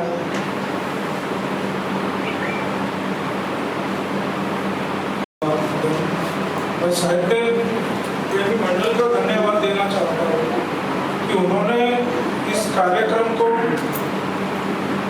जो सफल बनाने में मेहनत की, मैं अकेला नहीं कर सकता। 24 जनवरी की बात है, डॉक्टर शिव सक्सेना जी के सम्मान में एक कार्यक्रम था, वहाँ मैंने प्रवीण भैया से बोला कि भैया मुझे करना है अप्रैल में। तो बोले चलो बैठते हैं 5-6 दिन में। वो अलग बात है कि 1-1.5 महीने बाद बैठना हुआ, पर अगले दिन ही फोन आ गया था कि हम लोगों ने बुक कर दिया है। तो उसको मैं भी नहीं समझ पाया था कि इतनी जल्दी कैसे हो गया सब। तो मैं पहले तो भैया को और पूरी टीम को धन्यवाद देना चाहता हूँ। दूसरा, उस वक्त मैं प्रवीण भैया के लिए भी कुछ कहना चाह रहा था जो नहीं कह पाया। वो क्या मेरे लिए नहीं, आप बैठे भैया, नहीं बहुत जरूरी। पापा आपके लिए सोचते थे और हमेशा बोलते थे कि सीखना है तो इनसे सीखना। और मैं भी बड़ा खुश होता था और लोग जब पूछते थे तो बड़ा गर्व से कहता था, हाँ मैं जानता हूँ ना प्रवीण को जिन्होंने भीष्म पितामह पर लिखा है, बड़ा खुश होकर बताता था। लेकिन जब पापा गए तो सच बोलूं तो एक जलन होने लगी और कारण है मेरे पास। पापा 9 नवंबर को जब हॉस्पिटल चले गए थे तो 12 नवंबर को भैया का बर्थडे था और अचानक 12 नवंबर की शाम को मेरे पास फोन आया आईसीयू से। तो हम लोग घबरा जाते थे, यार आईसीयू से फोन क्यों आ रहा है, पर वहाँ से पापा का आवाज़ सुनते थे तो शांति मिलती थी। बोले यार अभी वार्ड में बताया आज 12 नवंबर है और आज प्रवीण का जो बर्थडे है, जरा उसको शुभकामनाएं दे देना और बता देना मैं क्यों नहीं कोई फोन कर पाऊँ। तो जलन मुझे इस बात की है कि उनकी शुभकामनाएं आखिरी बार अगर मिली तो प्रवीण भाई साहब को मिली, वो मेरे जन्मदिन तक नहीं रुके। और प्रवीण भाई साहब और आजाद साहब, निर्दोष भाई साहब ने तो आसानी कर दिया था, गाई जी का नाम सजेस्ट कर दिया। मैंने कहा देख लो मेरी तो हिम्मत नहीं है उनसे बोलने की। तो बोले वो छोड़ो यार, वो तो ज़्यादा खुश होंगे कि शिष्य के नाम का पहला अवार्ड उनको मिल रहा है। तो सबका मैं यहाँ धन्यवाद देना चाहता हूँ। बाकी निर्दोष भैया क्या खूब गुनगुना रहे थे तुम, मस्ती में थिरक रहे थे हम। फिर क्यों खामोशी की चादर ओढ़ ली, अपनी कलम खुद से ही तोड़ दी।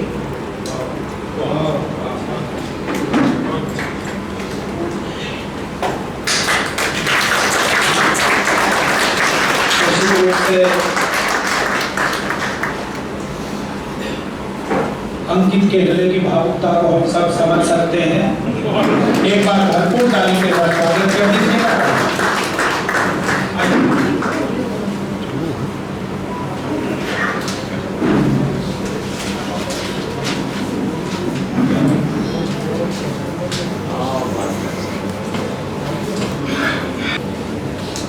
प्रवीण जी से मेरा संबंध अभिन्न था। हम लोगों ने मिलकर 24 हिंदी कवियों और डॉक्यूमेंट्री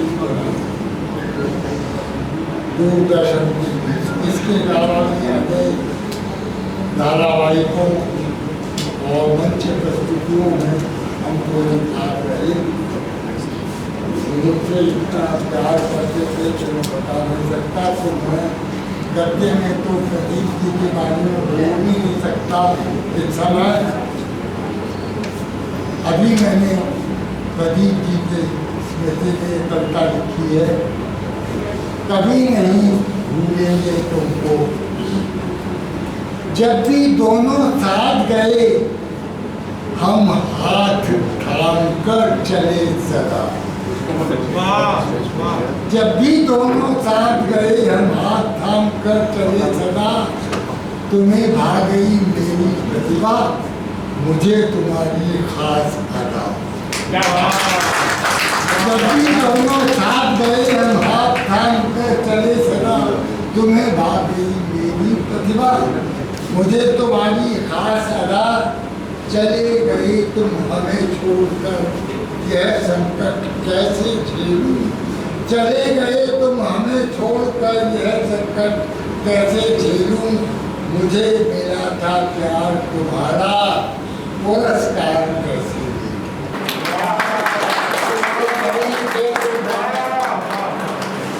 पुरस्कार तो नहीं दे सकता मैं, तो इतना प्रेम देता, इतने साथ था। तो मैं चाहूँगा कि तो पूरे काम छोड़ दें, तो उसमें थोड़ा सा मेरा योगदान भी हो और वो शादी कर दिया जाए। मैं जाता हूँ उनकी यशोवृद्धि में हो। तो चले गए तुम हमें छोड़कर यह संकट कैसे झेलूं, मुझे मिला था प्यार तुम्हारा पुरस्कार कैसे ले लूं। कहते हैं सब कुछ नश्वर है, अच्छा हो या बुरा यहाँ कैसे पाए तुम्हें दोबारा ढूंढे जाकर कहते हैं सब कुछ नश्वर है, अच्छा हो या बुरा यहाँ कैसे पाए तुम्हें दोबारा ढूंढे जाकर कहाँ कहाँ तुम प्रदीप थे ज्योति तुम्हारी दूर दूर तक छाई। तुम प्रदीप थे ज्योति तुम्हारी दूर दूर तक छाई थी। कीर्ति तुम्हारी जान नहीं थी, तुमने स्वयं कमाई।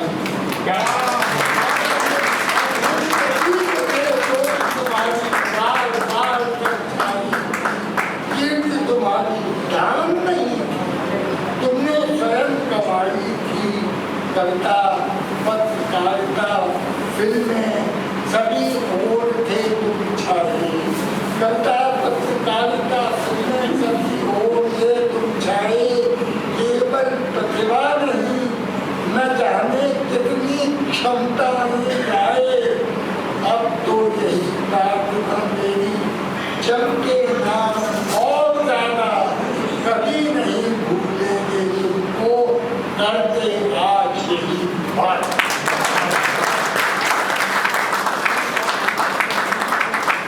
कि कैसा अद्भुत संयोग है। प्रदीप जी ने गुरु जी के लिए कविता लिखी और गुरु जी ने प्रदीप जी के लिए कविता लिखी। तो मैंने बताया कि ये जब हृदय के हृदय से तार मिलते हैं तो फिर कुछ ऐसा घटित होता है। लीजिए, मैं क्रम आगे बढ़ाते हुए आमंत्रित करना चाहता हूँ इस समारोह के अध्यक्ष हम सबके आदरणीय डॉक्टर कुंवर बेचैन साहब को, जिनकी अनगिनत पंक्तियां करोड़ों लोगों के हृदय पर अंकित हैं। कोई भी उनकी पंक्ति में मैं क्या बताऊं उनके बारे में। गाजियाबाद में किसी गली में निकल जाइए, गाजियाबाद के किसी भी प्रतिष्ठित व्यक्ति से मिलिए, 10 लोगों से मिलिए और डॉक्टर साहब की बात करिए तो 10 के 10 एक ही बात बोलेंगे कि डॉक्टर साहब जैसा इंसान, डॉक्टर साहब जैसे बड़े दिल का होना मुश्किल नहीं, आज के दौर में असंभव है। ऐसे डॉक्टर कुंवर बेचैन हमारे बीच उपस्थित हैं। उन्होंने लिखा कि चोटों पे चोट देते ही जाने का शुक्रिया, पत्थर को बुद्ध की शक्ल में लाने का शुक्रिया, जागा रहा तो मैंने नए काम कर लिए, है नींद तेरे आज ना आने का शुक्रिया, गम मिलते हैं तो और निखरती है शायरी, ये बात है तो सारे जमाने का शुक्रिया। तो तालियां थोड़ी सी ज्यादा बजा दें। के साथ मैं आमंत्रित कर रहा हूँ कि तुम्हारी याद के साए में आके बैठ गए, हम अपने जख्म को दिल से लगा के बैठ गए। तुम्हारे बारे में सोचा तो ये लगा हमको इलाहाबाद में संगम नहा के बैठे। परम आदरणीय श्री चंद्रेश जी, माननीय जगदीश जी, जिनका आशीर्वाद मैंने बहुत मिलकर हमेशा सारे के लिए, पर उन्होंने बहुत ही प्रोत्साहित किया सारे के लिए, उनको प्रणाम करता हूँ। माननीय गौड़ साहब जो मुझे दिया, गौड़ साहब जो बहुत स्नेह करने मेरे अग्रज हैं, वे बड़े हैं, मैं उनके क्षण स्पर्श करता हूँ तो मुझे बहुत भीतर रोमांच चला जाता है। कैसे व्यक्ति जो कवि भी साहित्यकार है, कहानीकार है, नाटककार है, मेरे साथ साथ बड़े विद्यार्थी हैं, उनका आशीष हमसे मिलता है, उनको प्रणाम करता हूँ। और साथ साथ आज के सपुरुष हमारे श्री बाल राय जी, जो आज जो सम्मान मिला है, उस सम्मान की स्मृति में जो सम्मान मिला है, हम सभी लोग कर्तव्य उनसे एक बार स्वागत करने का जो शक्ति शिल्पी वास्तव में और शक्ति सम्मान को मिलना हम लोगों के लिए बहुत ही गौरव की बात है। हमारे मंच संचालक डॉक्टर प्रवीण शुक्ल के बारे में क्या कहा जाए सब जानते ही, उनके बारे में तो जितना कहा जाए उतना कम है। और मेरे बहुत अत्यंत प्रिय शिष्य हैं और उन्होंने जैसे ना गुरु को प्रसन्नता होती है अगर शिष्य आगे बढ़ता, वैसे ही हमारे प्रवीण जी उनको प्रणाम करता हूँ। और हमारे मंगल जी के बारे में कहता हूँ, मंगल जी पूरे के पूरे संसार में इनके इतने अधिक शिष्य हैं कि हम गिनती नहीं कर सकते। गजल के मामले में जिसने हमारे प्रवीण ने कहा कि वो पर्याय है गजल में, और जब प्रकार से पुस्तकों को छापते भी हैं तो पुस्तक छापने में भी ऐसे कौशल अपनाते हैं जैसे गजल ठीक कर रहे हैं। कितने सुंदर चुनाव के साथ पुस्तकें छापते हैं। ऐसे मंगल सिंह जी को एक प्रदान करता हूँ और जिनके बारे में हमेशा ये कहता हूँ कि कहीं के हो, कहीं भी हो, कहीं के हो, कहीं भी हो, जो बादल हैं तो बादल हैं। कहीं भी हो, कहीं भी हो, जो बादल हैं तो बादल हैं। जो चाहे कोई भी दिन हो वो मंगल है, मंगल है।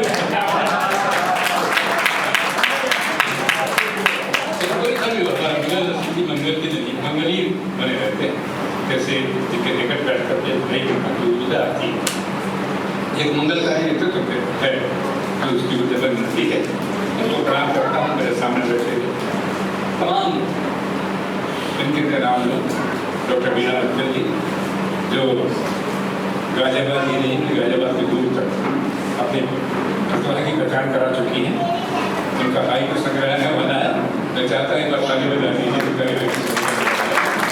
और बहुत ही समाज सेवा में लगी रहने वाली ऐसी बिना हमारे बीच में है, उनको प्रणाम करता हूँ। और उसके साथ साथ प्रदीप जी के परिवार के सभी को प्रणाम करता हूँ।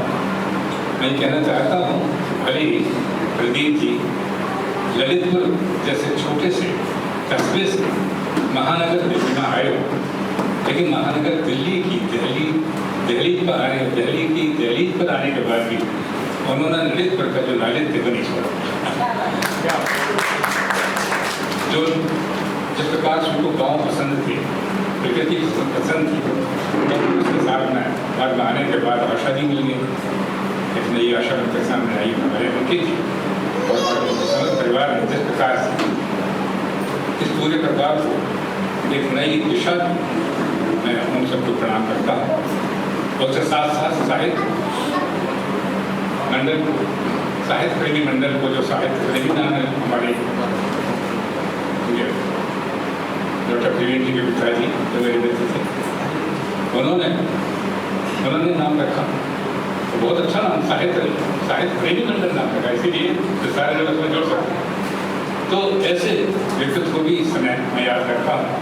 और इस मंडल के साहित्य प्रेमी मंडल के अध्यक्ष श्री सूर्य सिंह काराशर्ती, उपाध्यक्ष श्री राजेश कुमार जी और कोषाध्यक्ष श्री निर्दोष शर्मा जी तथा अन्य जितने भी पदाधिकारी हैं उनको प्रणाम करता हूँ। तो उन्होंने ये फैसला किया कि इतना सुंदर आयोजन उनकी स्मृति में किया और ऐसा आयोजन किया जहाँ पर हमारे अंकित जी ने अभी जो कुछ बोले थे वो बहुत ही भावुक हो गए। भावुक हो जाना स्वाभाविक है, जिस प्रकार से भावुक हुए। मैं सभी को प्रणाम करते हुए और आप सबकी उपस्थिति को प्रणाम करते हुए ये कहना चाहता हूँ कि हमारे प्रवीण इनके बारे में हमेशा एक बात कहा करता हूँ, आप विश्वास ठीक करेगा जो बात कह रहा हूँ कि वो सड़कों के किनारे के शजर की छाँव छूता है। तो सड़कों के किनारे के शजर की छाँव छूता है। शहर और गाँव लिखे हों तो पहले गाँव छूता है। शहर और गाँव लिखे हों तो पहले गाँव छूता है। कुंवर इस दौर में भी उसकी आंखों में शरारत है, उसे ऊपर भी बड़ों के बाद छूता है। सारी दुनिया का नाम है, संचालक उससे संयोजक रहे हैं। बड़ों के प्रकार से आदर किया जाता है, समान उनके सामंजस्य जो है उनको कैसे प्रेम किया जाता है और बच्चों के बड़े छोटे हैं उनको आशीष दिया जाता है तो उनसे सीख। वैसे हमारे डॉक्टर इनको भी प्रणाम करते हो और राष्ट्रपति को मैं समझ नहीं पा रहा क्या कहा जाए, तो मैं यानी कि स्थिति में जाकर क्यों नहीं है तो परिसमाप्ति हो रहा है कार्यक्रम, तो मैं ये कहना चाहूँगा कि प्रदीप जी से मेरी मुलाकात यूँ तो कभी सम्मेलन होती रहती थी, लेकिन वास्तविक मुलाकात जो हुई वो मेरी कृपा करने वाला नहीं हुई। जब गुस्तेश्वर नाम का उन्होंने ये एपिसोड बनाने शुरू किए थे तो पहला एपिसोड मुझ पर ही बना था। मैं बहुत शुक्रगुजार हूँ आदरणीय राही जी का, जिन्होंने कहा, मुझे फ़ोन किया, मैं बोले कल तुम क्या करोगे, मैं घर पे ही हूँ। बोले पहला एपिसोड जो है पर बनना है, कल सुबह हमारे मित्र प्रदीप जैन जी आ रहे हैं, परिवार सहित आ रहे हैं कि जी आशा जी से लोग परिवार सहित वहाँ आए थे और वहाँ पर उन्होंने मेरे घर पर ही फिल्म बनाई थी और फिर उन्होंने बहुत सारी चीज़ें जोड़कर और फिर फिल्म पूरी की पूरी प्रारंभ हुए, जैसे कहते पायलट कहते हैं, पायलट फिल्म जो है उन्होंने बनाई। उसी को लगातार फिर उन्होंने 24 कवियों पर एक पूरा सीरीज बनाई। तो बहुत बड़ा काम था उन कवियों के लिए जिनको बनाई गई। तो गुलस्तर स्वर वास्तव में ये सारे संसार में मुझे भी वैसे हमारे प्रदीप जी रहे, और मैं इसलिए उनके लिए हमेशा ये कहता रहा कि जैसे मोती सीप में जो सागर में सीप, जैसे मोती सीप में जो सागर में सीप, जहाँ जिन्हें देखा वहीं ज्योतिष नहीं होती।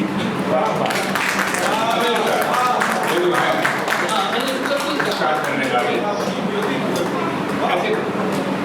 मैं कहीं भी किसी के सभा में हूँ, कभी सम्मेलन में या करा रहा हूँ, या गोष्ठी हो या कोई लोकार्पण का कार्यक्रम हो, जहाँ भी मैं होता था तो मैंने देखा कि जब लोग वहाँ भी बैठे हों तो चुपचाप आकर पहले प्रणाम करते थे और चरण स्पर्श करते थे। अरे कहीं भी बैठे हो ना, कितनी भीड़ में जो मैं बैठे हों, लेकिन वो बहुत मुझे स्नेह देते थे और आदर देते थे। ऐसे हमारे प्रदीप जी जिनकी स्मृति में आज हम ये इस कार्यक्रम को देख रहे हैं, और ऐसे कार्यक्रम में जिसमें कि हमारे डॉक्टर राही जी को सम्मान किया जा रहा है। मैं तो ये बात कहना चाहता हूँ कि कटीले शूल भी दुर्लरा रहे हैं पाँव को मेरे, कटीले शूल भी दुर्लरा रहे हैं पाँव को मेरे, कहीं तुम पंथ पर पलकें बिछाए तो नहीं बैठी। कटीले शूल भी दुर्लरा रहे हैं पाँव को मेरे, कहीं तुम पंथ पर पलकें बिछाए तो नहीं बैठी। हवाओं में न जाने आज क्यों कुछ कुछ नमी सी है, गगन की उष्णता में भी न जाने क्यों कमी सी है। गगन पर बदलियां लहरा रही हैं शाम आंचल सी, गगन पर बदलियां लहरा रही हैं शाम आंचल सी, कहीं तुम नैन में सावन छुपाए तो नहीं बैठी। एहन है गगन मेरी मगर कहीं चमकती है, कहीं तुम द्वार पर दीपक जलाए तो नहीं बैठी। बहुत शर्मा रहा है बत्तियों की होठ में चंदा, कहीं तुम आँख में काजल लगाए तो नहीं बैठी। हमारे बात से पढ़ाई थी कैसे की, कैसे सरल की, सहज की, ऐसे की जो धर्म चढ़ते चले जाए, और ऐसे की जहाँ प्रेम की जो गहराई है उस सारी हमें उनके गीतों में देखने को मिलती है। कभी मैं विस्तार से उनके गीतों की बात करूँगा। ऐसे हमारे राही जी जो है स्वाभिमान, आस्था, परिश्रम, लगन, सकारात्मक सोच के मानवीय मूल्यों का संरक्षक, भावुकता और विचार बिंदुओं के उज्ज्वल समन्वय केंद्र, सहज सरल भाषा में गहरी से गहरी बात करने की कहने की क्षमता रखने वाले कुशल शब्द चेतेरे राही जी, जिनके बारे में श्रेष्ठ कवि एवं समालोचक डॉक्टर रविशंकर ठाकुर ने ठीक ही कहा है। तो ये कहा उन्होंने कि राही जी के गीतों को पढ़ना अपने आप अपने ही जीवन से साक्षात्कार करना है। राही जी के गीतों को पढ़ना अपने ही जीवन से साक्षात्कार करना है, अपने भीतर के मनुष्य की पहचान करना है। राही जी के गीत पढ़ने के बाद कोई भी पाठक वही नहीं रह सकता जो गीत पढ़ने से पहले एक प्रकार की चेतना जो जागृत होती है। ऐसे ही हमारे राही जी जिनको सम्मानित हम लोग कर रहे हैं, हम सब साक्षी हैं। मैं सबको प्रणाम करते हुए, और मुझे आपने ये आसन दे दिया जो कि ये आसन मेरे योग्य नहीं है वास्तव में। मैं तो बहुत बड़े इस आसन के योग्य नहीं हूँ, क्योंकि मैं हमेशा ही मानता हूँ कि बिल्कुल जो सोच के मैं उम्र की ऊंचाइयां था, शायद यहाँ शायद यहाँ शायद यहाँ है तू, इसलिए कई जन्मों से तुझे ढूंढ रहा हूँ, जाने कहाँ जाने कहाँ जाने कहाँ है तू, ये कह करके और कुछ पंक्तियाँ निवेदित करते हुए जो हमारे प्रदीप जी को बहुत ज़्यादा पसंद थी, और उन पंक्तियों कहते हुए बात करता हूँ। मैंने ये गीत जो गाँव और शहर का अंतर है, तो उस गाँव और शहर के अंतर की बात मैंने गीत लिखा था, वो जब अक्सर सुन लिया करता थोड़ा करते जब फरमाइश की थी वाला गीत सुनाओ, तो गीत में गाकर नहीं पढ़ता, मैं बिना गाए पढ़ता हूँ, तो क्या गाने को पसंद नहीं है। गीत जो गाते मीठा बंधु लाया था मैं गाँव से, कुछ दिन शहर रहा पर भी तकलीफ, मीठा बंधु लाया था मैं गाँव से, कुछ दिन शहर रहा कड़वी ककड़ी है, तब तो नंगे पाँव धूप में ठंडे थे, अब जूतों में रहकर भी जल जाते, तब तो नंगे पाँव धूप में ठंडे थे, अब जूतों में रहकर भी जल जाते हैं, तब आया करती थी महक पसीने से, आज इतनी कपड़ों को चल जाते हैं, तब आया करती थी महक पसीने से, आज इतनी कपड़ों को चल जाते हैं, मुक्त हसीलो लाया था मैं गाँव से, अब अनाम जंजीरों ने आ जगी है, मीठा बंधु लाया था मैं गाँव से, उस दिन शहर कर कहता हूँ कि तालाब मन तो मैं खुद भी गाँव का निवासी रहा, शहरों में पढ़ने आता था गाँव से, तालाब पढ़ते थे, खेत खलिहान पढ़ते थे, तो कहता हूँ कि तालाबों में झांक समझ जाते थे हम, तालाबों में झांक समझ जाते थे हम, अब दर्पण भी हमको नहीं सजा पाते, तालाबों में झांक समझ जाते थे हम, अब दर्पण भी हमको नहीं सजा पाते, तो हाथों में जो लेकर फूल करे थे हम समझ पाते थे, हाथों में जो लेकर फूल करे थे हम, शहरों में आते ही बने वही खाते, व्यापार बदल गया, शहरों में आते ही बने वही खाते, नन्हा तिल जो लाया था मैं गाँव से, नन्हा तिल जो लाया था मैं गाँव से, अब चेहरे पर चाल फूल की मकड़ी है, मीठा पन जो लाया था मैं गाँव से, तो सिर्फ शहर रहा करती कर रही है, और आप क्या पढ़ता हूँ,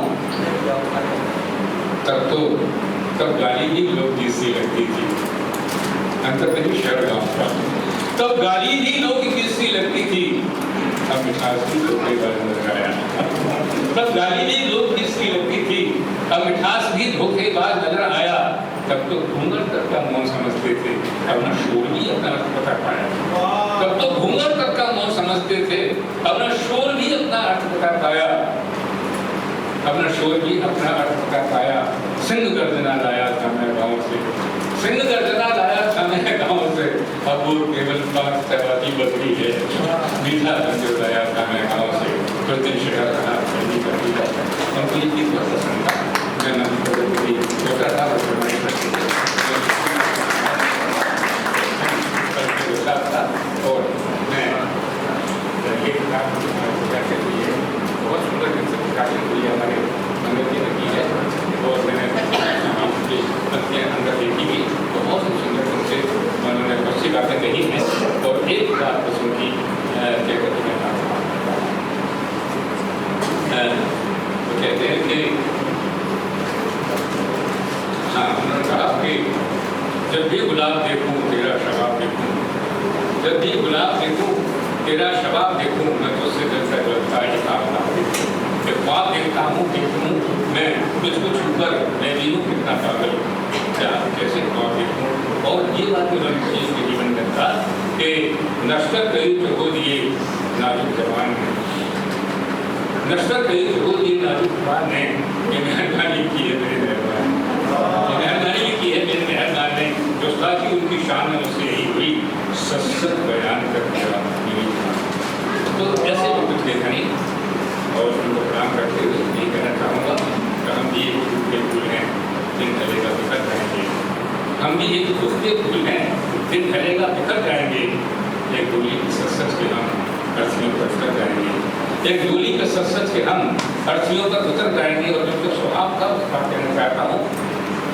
इस चमन को समर्पित करें अपनी हर आंखों की हंसी, इस चमन को हमेशा हंसता हुआ चेहरा रखा, इस चमन को समर्पित करें अपनी हर पाँवरी की हंसी, इस चमन को समर्पित करें अपनी हर पाँवरी की हंसी, खिलखिला कर मुझे न सके बिना मौत मर जाएंगे, खिलखिला कर जो न हंस सके तो बिना मौत मर जाएंगे, तो आपकी बात करके समाप्त करता हूँ। एक दिन ये चमन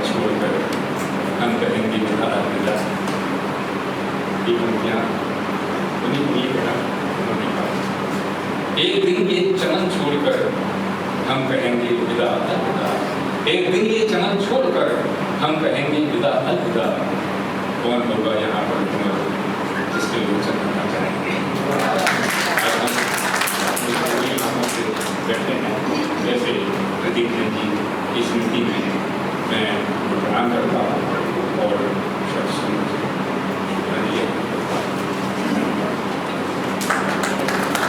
मन से हमेशा की भांति डॉक्टर साहब ने अपने विचार प्रस्तुत किए। मुझे अभी अंकित ने बताया, सुनाने वाली उमा शर्मा और श्रेष्ठ कवित्री भी हमारे बीच हैं। धीरज बख्शी जी, हेमेंद्र गुप्ता जी, प्रमोद जैन जी, वो भी परिवार केंद्र के नाते यहाँ आए हैं प्रदीप जी के लिए। उनका भी साहित्य प्रेमी मंडल की तरफ से हम, और निर्दोष शर्मा जी, आपको तो वहाँ थोड़ी जाना है, इधर आना है। हमारे निर्दोष जी जो साहित्य प्रेमी मंडल के कोषाध्यक्ष हैं, मैं उन्हें आमंत्रित करूंगा कि वो आए और धन्यवाद ज्ञापन करते हुए गाइडलाइन दोबारा से आनी शुरू हुई है। ऐसे माहौल में आप लोगों का अपार स्नेह मिला, जो हमें सबसे बड़ी चिंता यही थी कि आप लोग आ पाएंगे नहीं, लेकिन आपका जो स्नेह मिला उसके लिए मैं आप लोगों का हृदय से आभारी हूँ।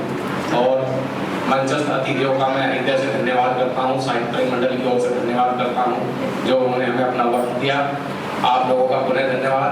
कृपया जलपान की व्यवस्था है वो ग्रहण करके जाइए और अपना अपार स्नेह आगे भी हमें मिलता रहे। हमने आपके नंबर वगैरह लिखे हैं।